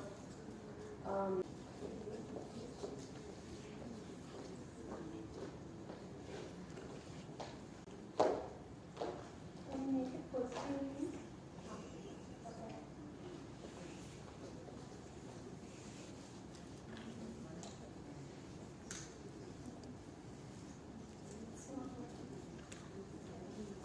Okay. So, good morning, and thank you for asking me to give this talk. So, I thought I would start a little by reminding us that women are progressing in India, both in our social status and in our in what society allows us to achieve by starting with my personal story. So this is my great-grandmother, my grandmother, my mother, and me. This picture was taken just 1 year ago, and so I changed it up.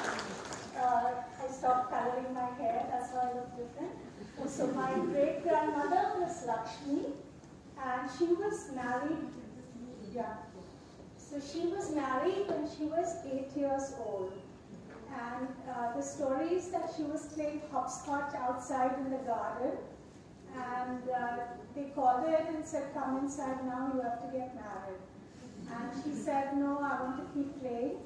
And the lady who was to be her mother-in-law said, if you come inside now, I'll give you a mango.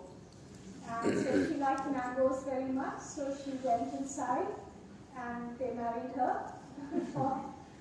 And normally, if you got married that young, then you didn't go and live with your husband's family immediately. You waited at least till puberty. But in this case, her mother-in-law had always wanted a daughter. And so at the age of 8, she left her mother and her family and went to her husband's family. And her mother-in-law taught her to read and write. And she also taught her music. Then that's my grandmother, Sugandha. So she did go to school and she got married when she was 18, which was considered rather late at that time. And then after she got married, she was also a very talented musician. And after she got married by correspondence, she did her bachelor's degree and her master's degree, and also had 4 children. Then that's my mother, Shakuntala. Some of you might have heard of her, Shakuntala Narasimhan, because she used to write a lot in the newspapers in Bangalore. She had 2 columns in the Deccan Herald. So she got married when she was 21, which was considered shockingly late in her time. And when she got married, she was working on her PhD thesis in economics, but then a year after she got married, I was born, and then she was not able to complete her thesis. And it always bothered her that she couldn't complete her thesis, and then she started writing, because writing was something she could do from home, even with a young baby. And then she actually became very well known as a journalist. And many years later, after I got my PhD, I said, Amma, see, now I've got my PhD, now it's your turn. You go and get your PhD. So after I got my PhD, she returned to academia and got her PhD. That, of course, is me.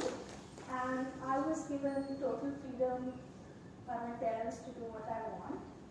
And I chose, of course, to do physics and to do a PhD. And I also chose not to get married. I don't say that people shouldn't get married, it's up to them. But in my case, I chose not to get married, and my parents left me with the freedom to do that. So I think this,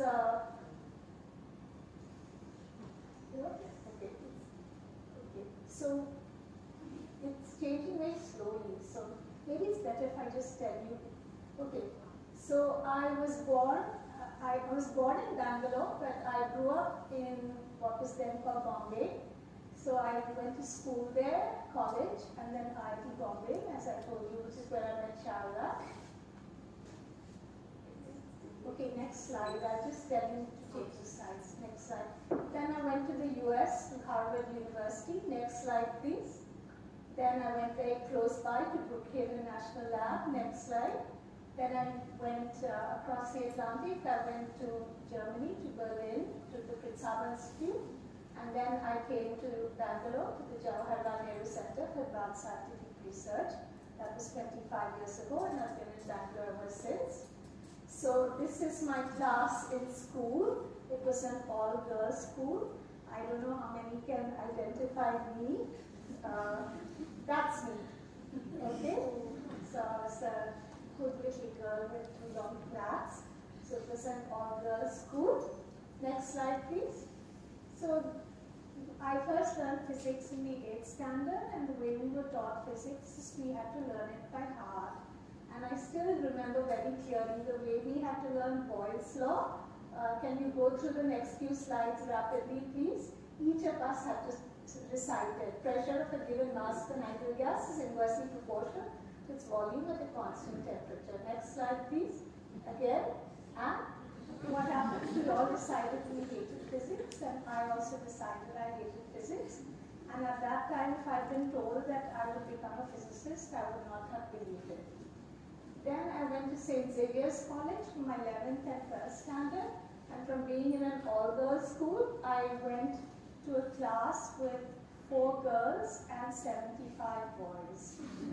And that didn't bother me, but except in the first set of midterm exams, I stood first in the class, and after that, the boys decided to stop talking to me. And I didn't even know that that's why they were not talking to me. They told me much later, many years later, some of them said, we did something very bad, we decided to stop talking to you after you stood first. I just knew that they stopped talking to me, and I didn't know what was going on, and I was very unhappy. Next slide, please. But it was also when those years were unhappy in that way that people wouldn't talk to me, but it was also when I first discovered physics, because I was asked to do a radio program about Einstein because it was his birth anniversary, and then I started reading up physics on my own. I read relativity, quantum mechanics, I got fascinated, and I decided this is what I want to do with my life. Next slide, please. So these were my parents. I think it's a funny picture of my mom because she's a very stern lady. This is how she always is, But they're very, it's a very unusual, perhaps, family background. That's my father, N.S. Narasimhan. He's a very famous mathematician. So my background is sort of similar to Sharda's. We have scientists, fathers, and sort of super achiever mothers, I think. My father's a mathematician, he's a Padma Bhushan, he's a fellow of the Royal Society, etc. My mother, I've already told you about her. Those are 2 of her books I put there, Empowering Women, one on Sati, the practice of Sati in India. And she's, of course, a very strong feminist, and raised me with these sort of feminist ideals. And they never told me that I can't do something because of being a woman. Of course, sometimes they would say, oh, maybe you shouldn't do this, but they never said it's because you're a girl or because you're a woman. So I never felt that I shouldn't do something because of being female. Next slide, please. Also, I grew up on the campus of the Scientific Research Institute. It's the Tata Institute of Fundamental Research in Bombay, where my father worked. And it was a strange environment where you began to think that the only thing worth doing is science. And so these are all my best friends growing up, and nearly all of us went on to do our PhDs in science from some of the best institutions in the US. So there's only one friend, Yumna, who did her PhD in English instead, and she was the one who felt that she was doing something socially unacceptable, even though she was doing it from such a good university. She was doing English and not science. So those of us who were doing science were the ones who were doing what society expected of us. I realize that's not true for everybody else, but that was the background I came from. Next slide, please. Then I did my bachelor's. So even though I had the marks to do engineering, I said I want to do a BSc, I don't want to do engineering, and everyone said fine. Nobody said, why aren't you doing engineering? I mean, some people would say, but my parents didn't say. Then I went to IIT. I've already told you about a little bit about my time in IIT, which is where I met Sharda. Next slide, please. Then I went to Harvard to do my PhD, which was at that time, and even today to a large extent, considered the best physics department in the world. Next slide. And what was it like at Harvard? We were a class of 30, of whom there were only 2 girls. And the next year, there was a class of 30 and only 3 girls. So those, so those were two of the girls. That is me, by the way, over here. And these were two of the women from the next year who are still my very good friends. Okay? We still, as I said, women support each other. And this person, especially Elizabeth, she'll come back in my story. And we started a group at Harvard called Women in the Mathematical and Physical Sciences. That's WIMPS for short, which means something like that, but at the time we thought it was rather funny. Next slide, please. Okay, how is it being a woman? What are the things? I mean, sometimes there are little things that happen. Sometimes there are also very big bad things that happen. But for example, my first day in St. Xavier's College, we had geology class. And in mineralogy, you study about cleavage of minerals, that is breaking minerals. And the boy sitting next to me, who's now one of India's most famous writers, he turned to me and he said, cleavage, okay, geology class is becoming very interesting, you know. And then, as I said, when I left college, after my BSc, many of the boys came to me and said, you know, you're the only girl I've ever met who's smarter than me. And I didn't know what to make of this because mostly the guys who said this were not the smartest guys. So I don't know what they meant. Road painting. Road painting is something that Sharda and I have experienced, not a very happy experience, where things were painted about us on the road in IIT. You know, can you imagine? Sunglasses, I don't know if Sharda remembers this incident, but our first week in IIT, there was a freshers debate. No, this was my second year in IIT, so I was already not a freshie. But there was a debate for the freshies about what should be the mascot, the symbol for IIT. And one of the fresher men, he said it should be sunglasses to symbolize the blind eye they have to turn to the ugly IIT females. I still remember this, and everyone thought it was so funny, and I was so curious. And I stood up and I said, no, it should be rubber choppers to symbolize how we're going to treat people like you, you know. So, and inversion therapy is, when I was in Harvard, I shared my office with a very tall and big French guy, and as you see from the pictures, I also was much lighter in those days. And when he was bored, he would just pick me up and hold me upside down. And he said, this is inversion therapy. I'm seeing to it that you won't get headaches anymore. And many times I've been mistaken for the secretary. People would ask me, are you the group secretary, etc. So, I mean, these are all parts of being a woman in science. At least it was when I was a student. I don't know how much things have changed nowadays. I think they have changed, they are changing. But this is what we grew up with. Next slide, please. So now I'm a professor at JNCASR. This is our nice campus. This is me with my group. Next slide, please. I just want to tell you that JNC is a sort of world-leading institution. And in 2019, when Nature ranked the institutes all over the world, normalized by their size, because we're a very small institute, then we were ranked 7th in the world. And we were really very happy about that. Next slide, please. So this is a very famous picture. It's of the Solvay conference, and this is sometimes called the picture of the brightest minds ever, because everyone in this picture went on to win a Nobel Prize. And of course, there's only one woman there, which is Madame Curie over here. Okay, so this symbolizes that there are very few women at that time in science or in engineering or in technology in general. Next slide, please. And this is a conference I went to in 2010. Have things changed? Not that much. Okay? Do you see any women there? Well, there's me over here. Okay? I'm there and there's one other woman there. So this is what we typically face nowadays. So things, I mean, it's 100 years later and things haven't changed that much. Next slide. This shows, this is a map of the world where the countries are colored according to what percentage of women they have in science and engineering, R&D researchers. The darker the color, the greater the percentage. And most countries have very few women.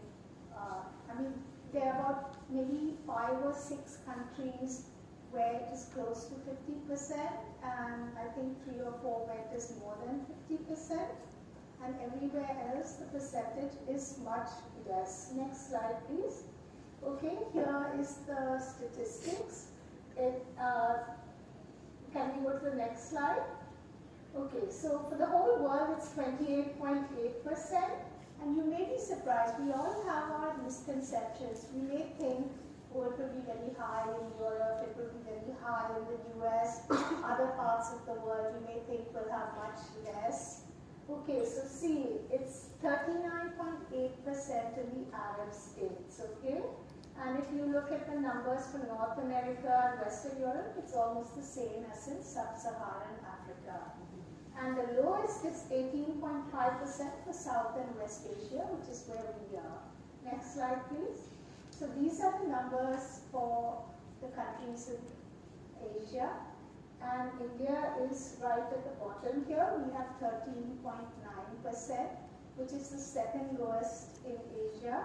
Only Nepal has less than us in Asia. We're also 6th lowest in the world. Now, I at least was very shocked when I saw those numbers, because I thought India would be doing pretty well compared to most countries. And that's what most people think. Oh, they think, well, in India we're not so bad. We have lots of women doing science, we have lots of women doing engineering, but we're actually one of the worst in the world. Okay, next slide. So there's a site called biaswatchindia.com, which is trying to look for bias in Indian academia, and it's keeping statistics about how many women faculty there are in Indian institutes. Also, if there are conferences in India in science, technology, they see what percentage of women speakers they have, etc. So this is taken from their website. So you see various Indian institutions, but the percentage, okay, notice this only goes up to 25%, okay? So it's not going up to 100. So biology, we say there are lots of women in biology, but if you look at the number, it's 22.3%, that's still not very high.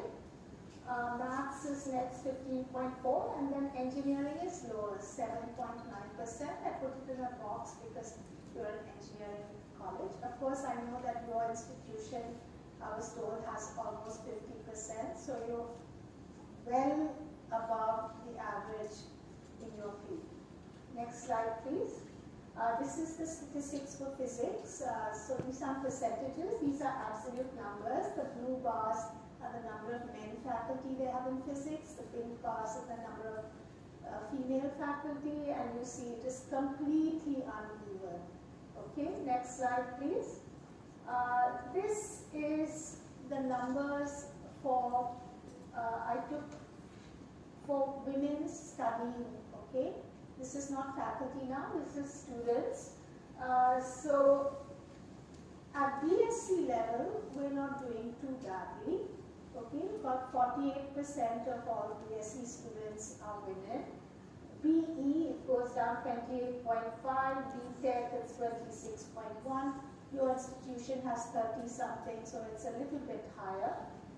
At the NITs, it's 18.7%. What about the IITs? So in 2016, it was 8%. So it was not very different from the time when Sharda and I were students. They claimed that in 2018, after they started deliberately admitting more women, it has gone up to 18%. So I'm a little skeptical. I don't see how in 2 years they could have just double the numbers, so I am not entirely convinced, but those are the official figures, and it's 18% right now. Next slide, please. But even within engineering, there are huge differences amongst fields in engineering. This data is a little bit old. It was given to me by Rama Govindarajan. I'll talk about her in a minute.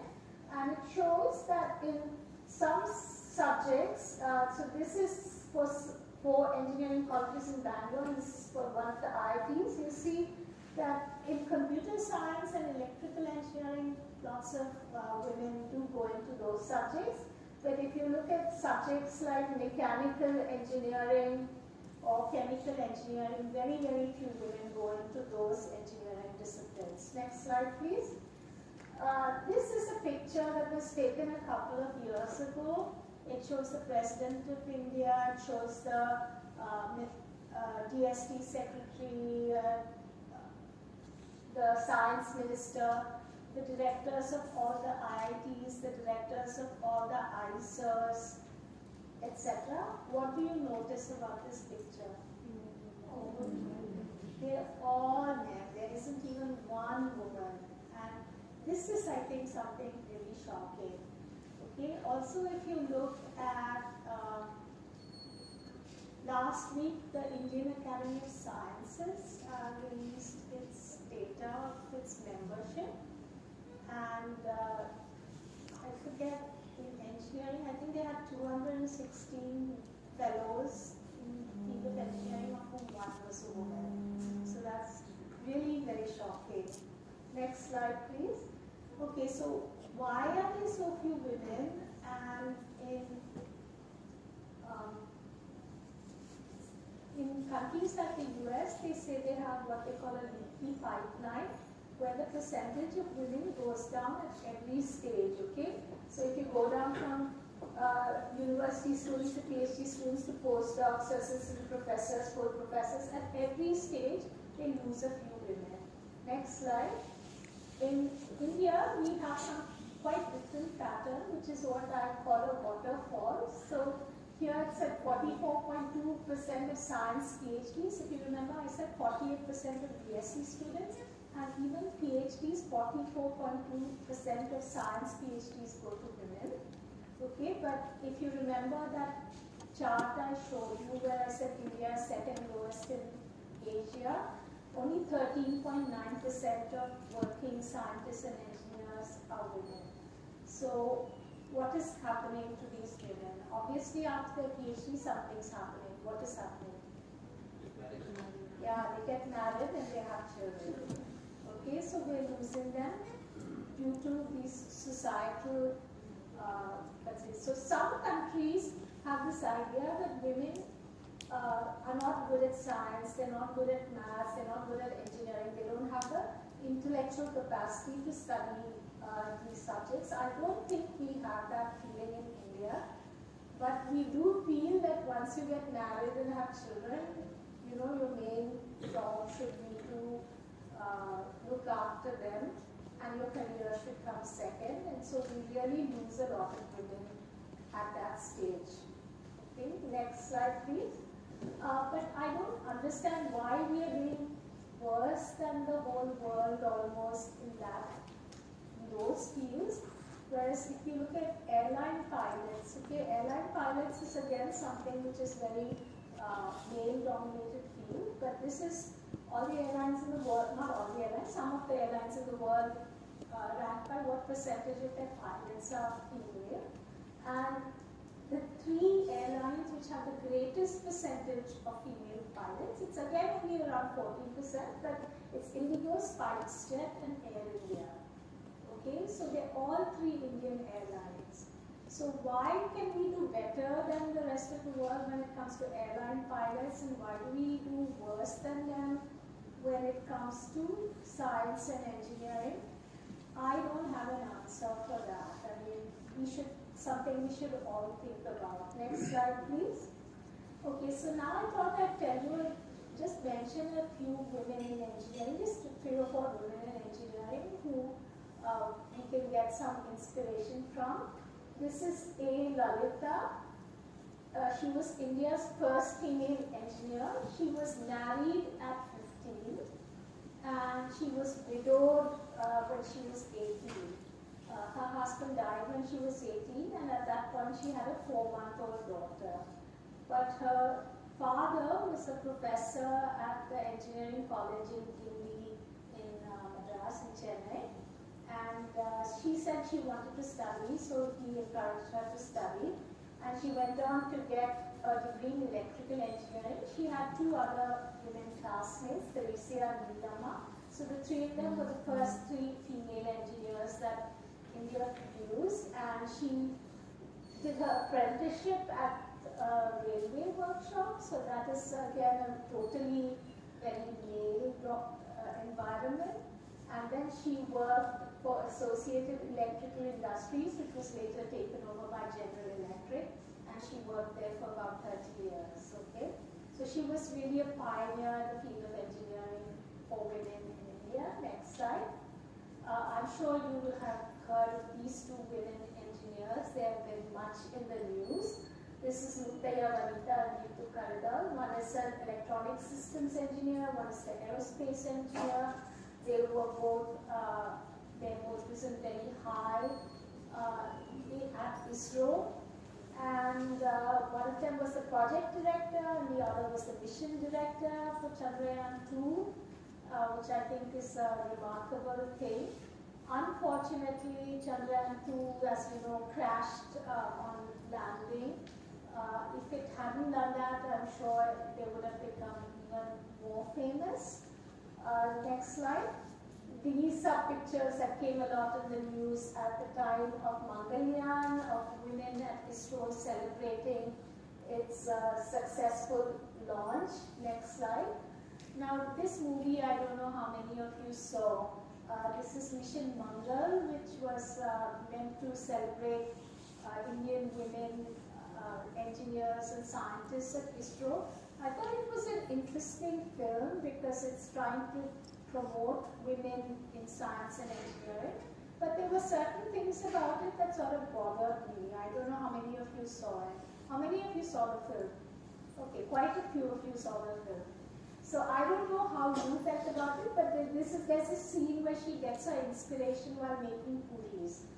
And I mean, there's nothing wrong with making puris. There's also nothing wrong with getting the inspiration when making puris, but women don't only get their inspiration when cooking. I mean, women are trained as engineers just the same as any man, and you know, we also think in science the way men think, okay? So I didn't like that aspect of it so much.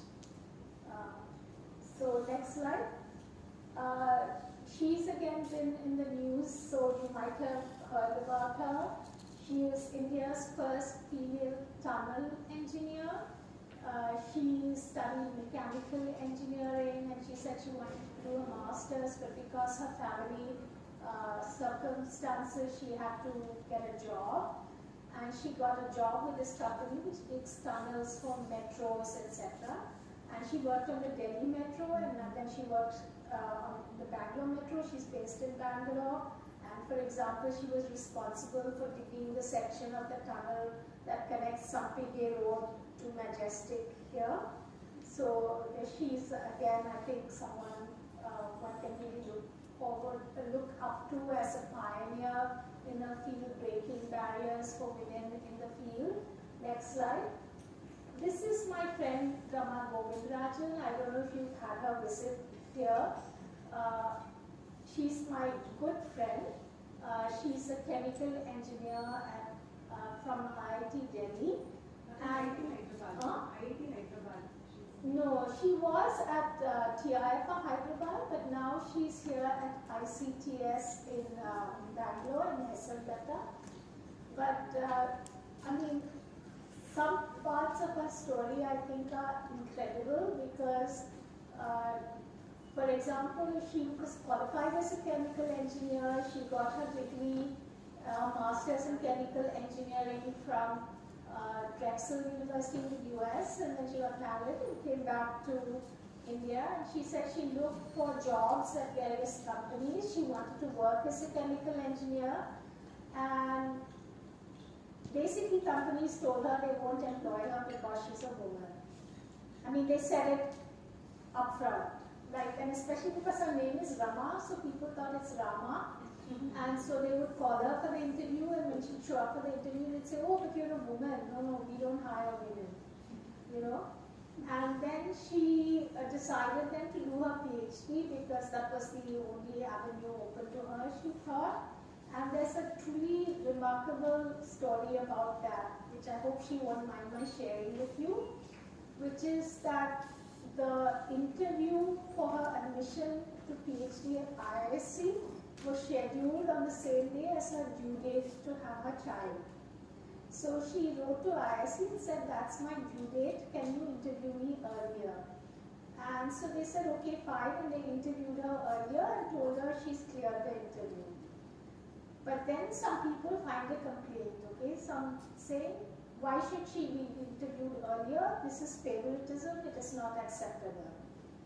And so they said, we're very sorry, you have to come for the interview on the same day as the other candidates. And what happened that day? She went into labor. And then she was here in the hospital nearby, and she was going to labor, and then she told the doctor, you know, I'm supposed to go for my PhD admission interview. And at some point the doctor said to her, look, this child is not going to come for the next few hours, why don't you go to the interview and come? So in the middle of labor, she went to her PhD interview, okay? And she said, I had sweat pouring down my face, I couldn't think, and they asked me, can you plot? And she said the committee was also really apologetic and embarrassed that this was forced on her, and they asked her, can you plot log x versus x? And she said, I couldn't even think what is log x, you know. But somehow she did the interview, and of course she cleared it, and that's how she got into her PhD program. I mean, I think it's really ridiculous that this is what women have to go through, you know. And she is a very renowned in her field of fluid dynamics. And as you may know, the Bhatnagar Prize is the greatest accolade for a scientist in India. And she was the first woman to get the Bhatnagar Prize in engineering. And after that, one other woman in computer science got it. So there are only 2 women who got the Bhatnagar Prize in engineering, and she's one of them. Next slide, please. This is another friend of Sharda's and mine, Sarita Adve. She used to be Sarita Arora. When we knew her in IIT, she was Sharda's batchmate, I guess, right? Batchmate, no? So she is very well known for her work in computer science. She works at the interface of computer software and hardware. She's done pioneering work in computer architecture, etc. And she won this Anita Borg Award, Excellence in Innovation Award. And last year, when I was elected to the American Academy of Arts and Sciences, she was also elected. And we thought it was amazing that from a small batch of women who joined IIT in our hostel that year, 2 of us were elected at the same time to the American Academy of Arts and Sciences. And she said that if she was asked what advice she had for women who want to go into engineering and science, and she said, for the younger people here, remember this, choose your life partner wisely. That decision was by far the most important one of my life. Okay, so that's how with her husband Vikram Adve, who was also one of our friends at IIT, and he's been extremely supportive of her. So, of course she deserves full credit for everything she's achieved, but that he was supportive of her choices and her desires was also played an important role.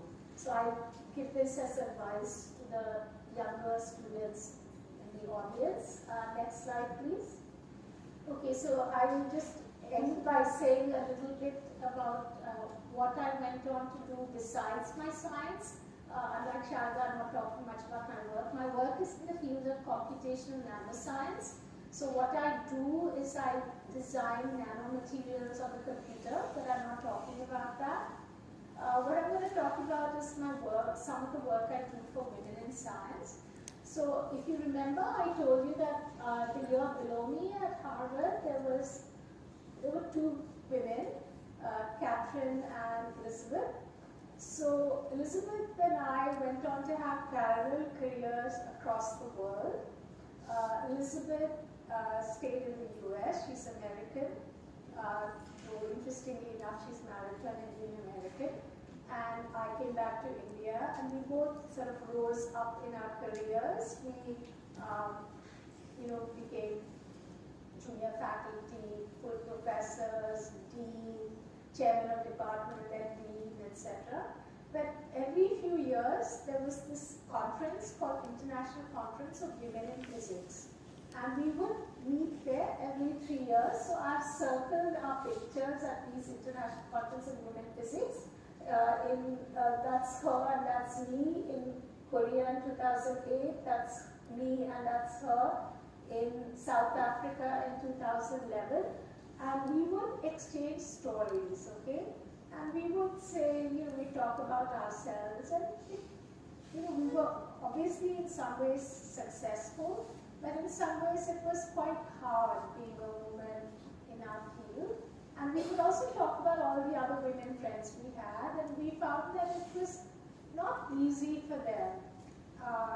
Some of them dropped out of science, some of them had breakdowns from the stress. There were lots of problems they faced.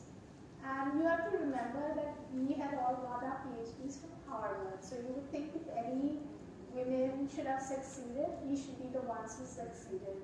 And if we were struggling so much, then we began to feel something is really wrong. So then when we were at this conference in South Africa, there was a session where somebody gave a talk and a woman from Kenya stood up and said that when she became pregnant, she applied for maternity leave, which she was entitled to, and the department responded by firing her from the job. They dismissed her from the job. And she said, oh, I wanted to quit, but now I've come to this conference and I see all these women in physics, and I feel maybe I should stay.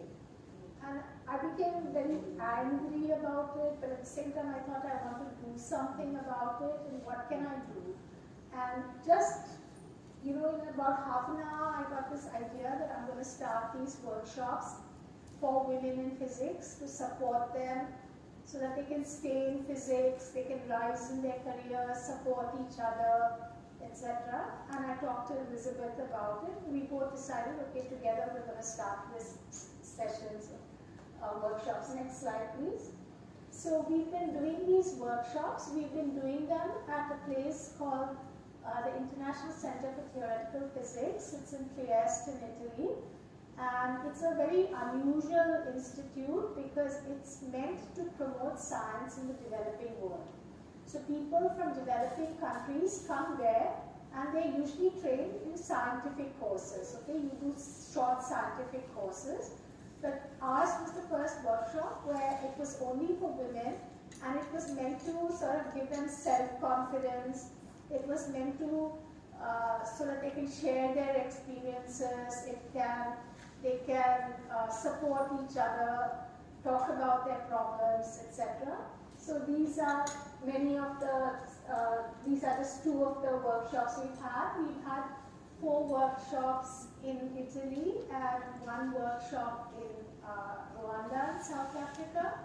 And women, as you can see from the pictures perhaps, women come really from all over the world. Okay, women in physics. Next slide, please. This is the one we have in Rwanda. Next slide. Okay, so what is it that women face? They face a sense of isolation, okay? So what happens, at least in my experience, is that the men often hang out together, go out together, support each other, give each other advice on how to apply for a grant, how to do research, how to write their CV. And the women are either left out of that, or they don't have the time because they have to run back to their families, they have to run back to their cooking, etc. So we wanted to give them an alternative forum for this. Next slide. Okay, so this is the purpose of these workshops, give the women a space to share their experiences, acquire skills to rise in their career, and form a community that can support one another. Next slide.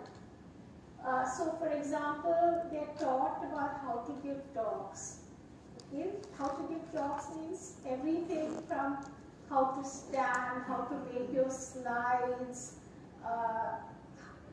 how to use your hands, everything. So this is the last workshop we had, just everybody gave 1 minute talk on their research problem. And you can see, I mean, everybody's really, it seems like they're giving a really interesting talk. Next slide, please.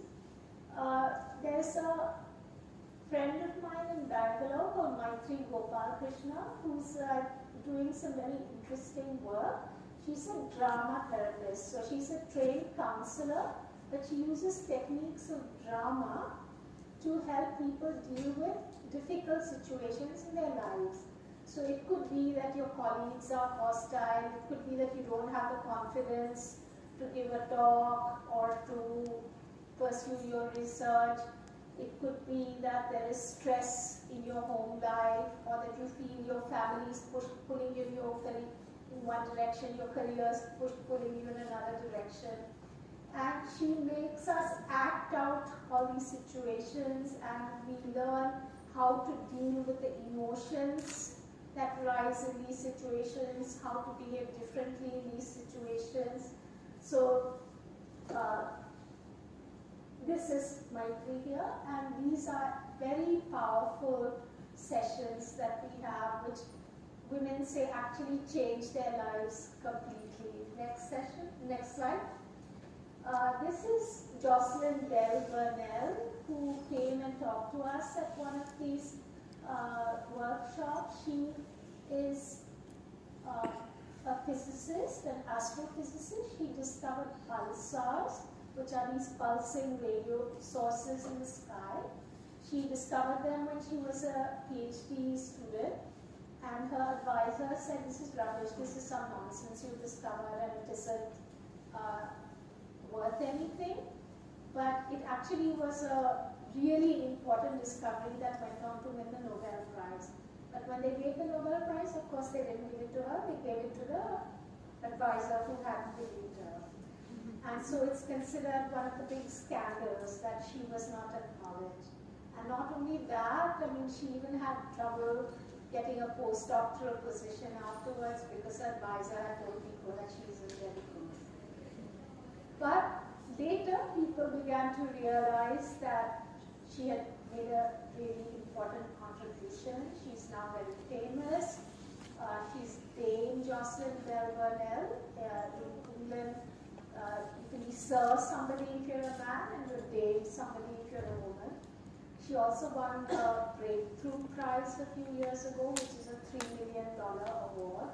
So she came and talked to us in this workshop about her life and her experiences. So we hear about from people like her who are very inspiring. Next slide, please. We heard from this woman, Setsuko Tajima, who she's Japanese, and after having children, she quit her job. But once a week, just from the pleasure of working, she would ask her mother-in-law to look after her child, and once a week she'd go work in the lab. And after some years, the person whose lab she was working in said, "You know, you have enough now that you can write up a PhD thesis if you want." And that's how she got her PhD. And then she went on to publish 200, 300 papers, and then she went on to become a full professor, and she's one of the leading researchers in the field.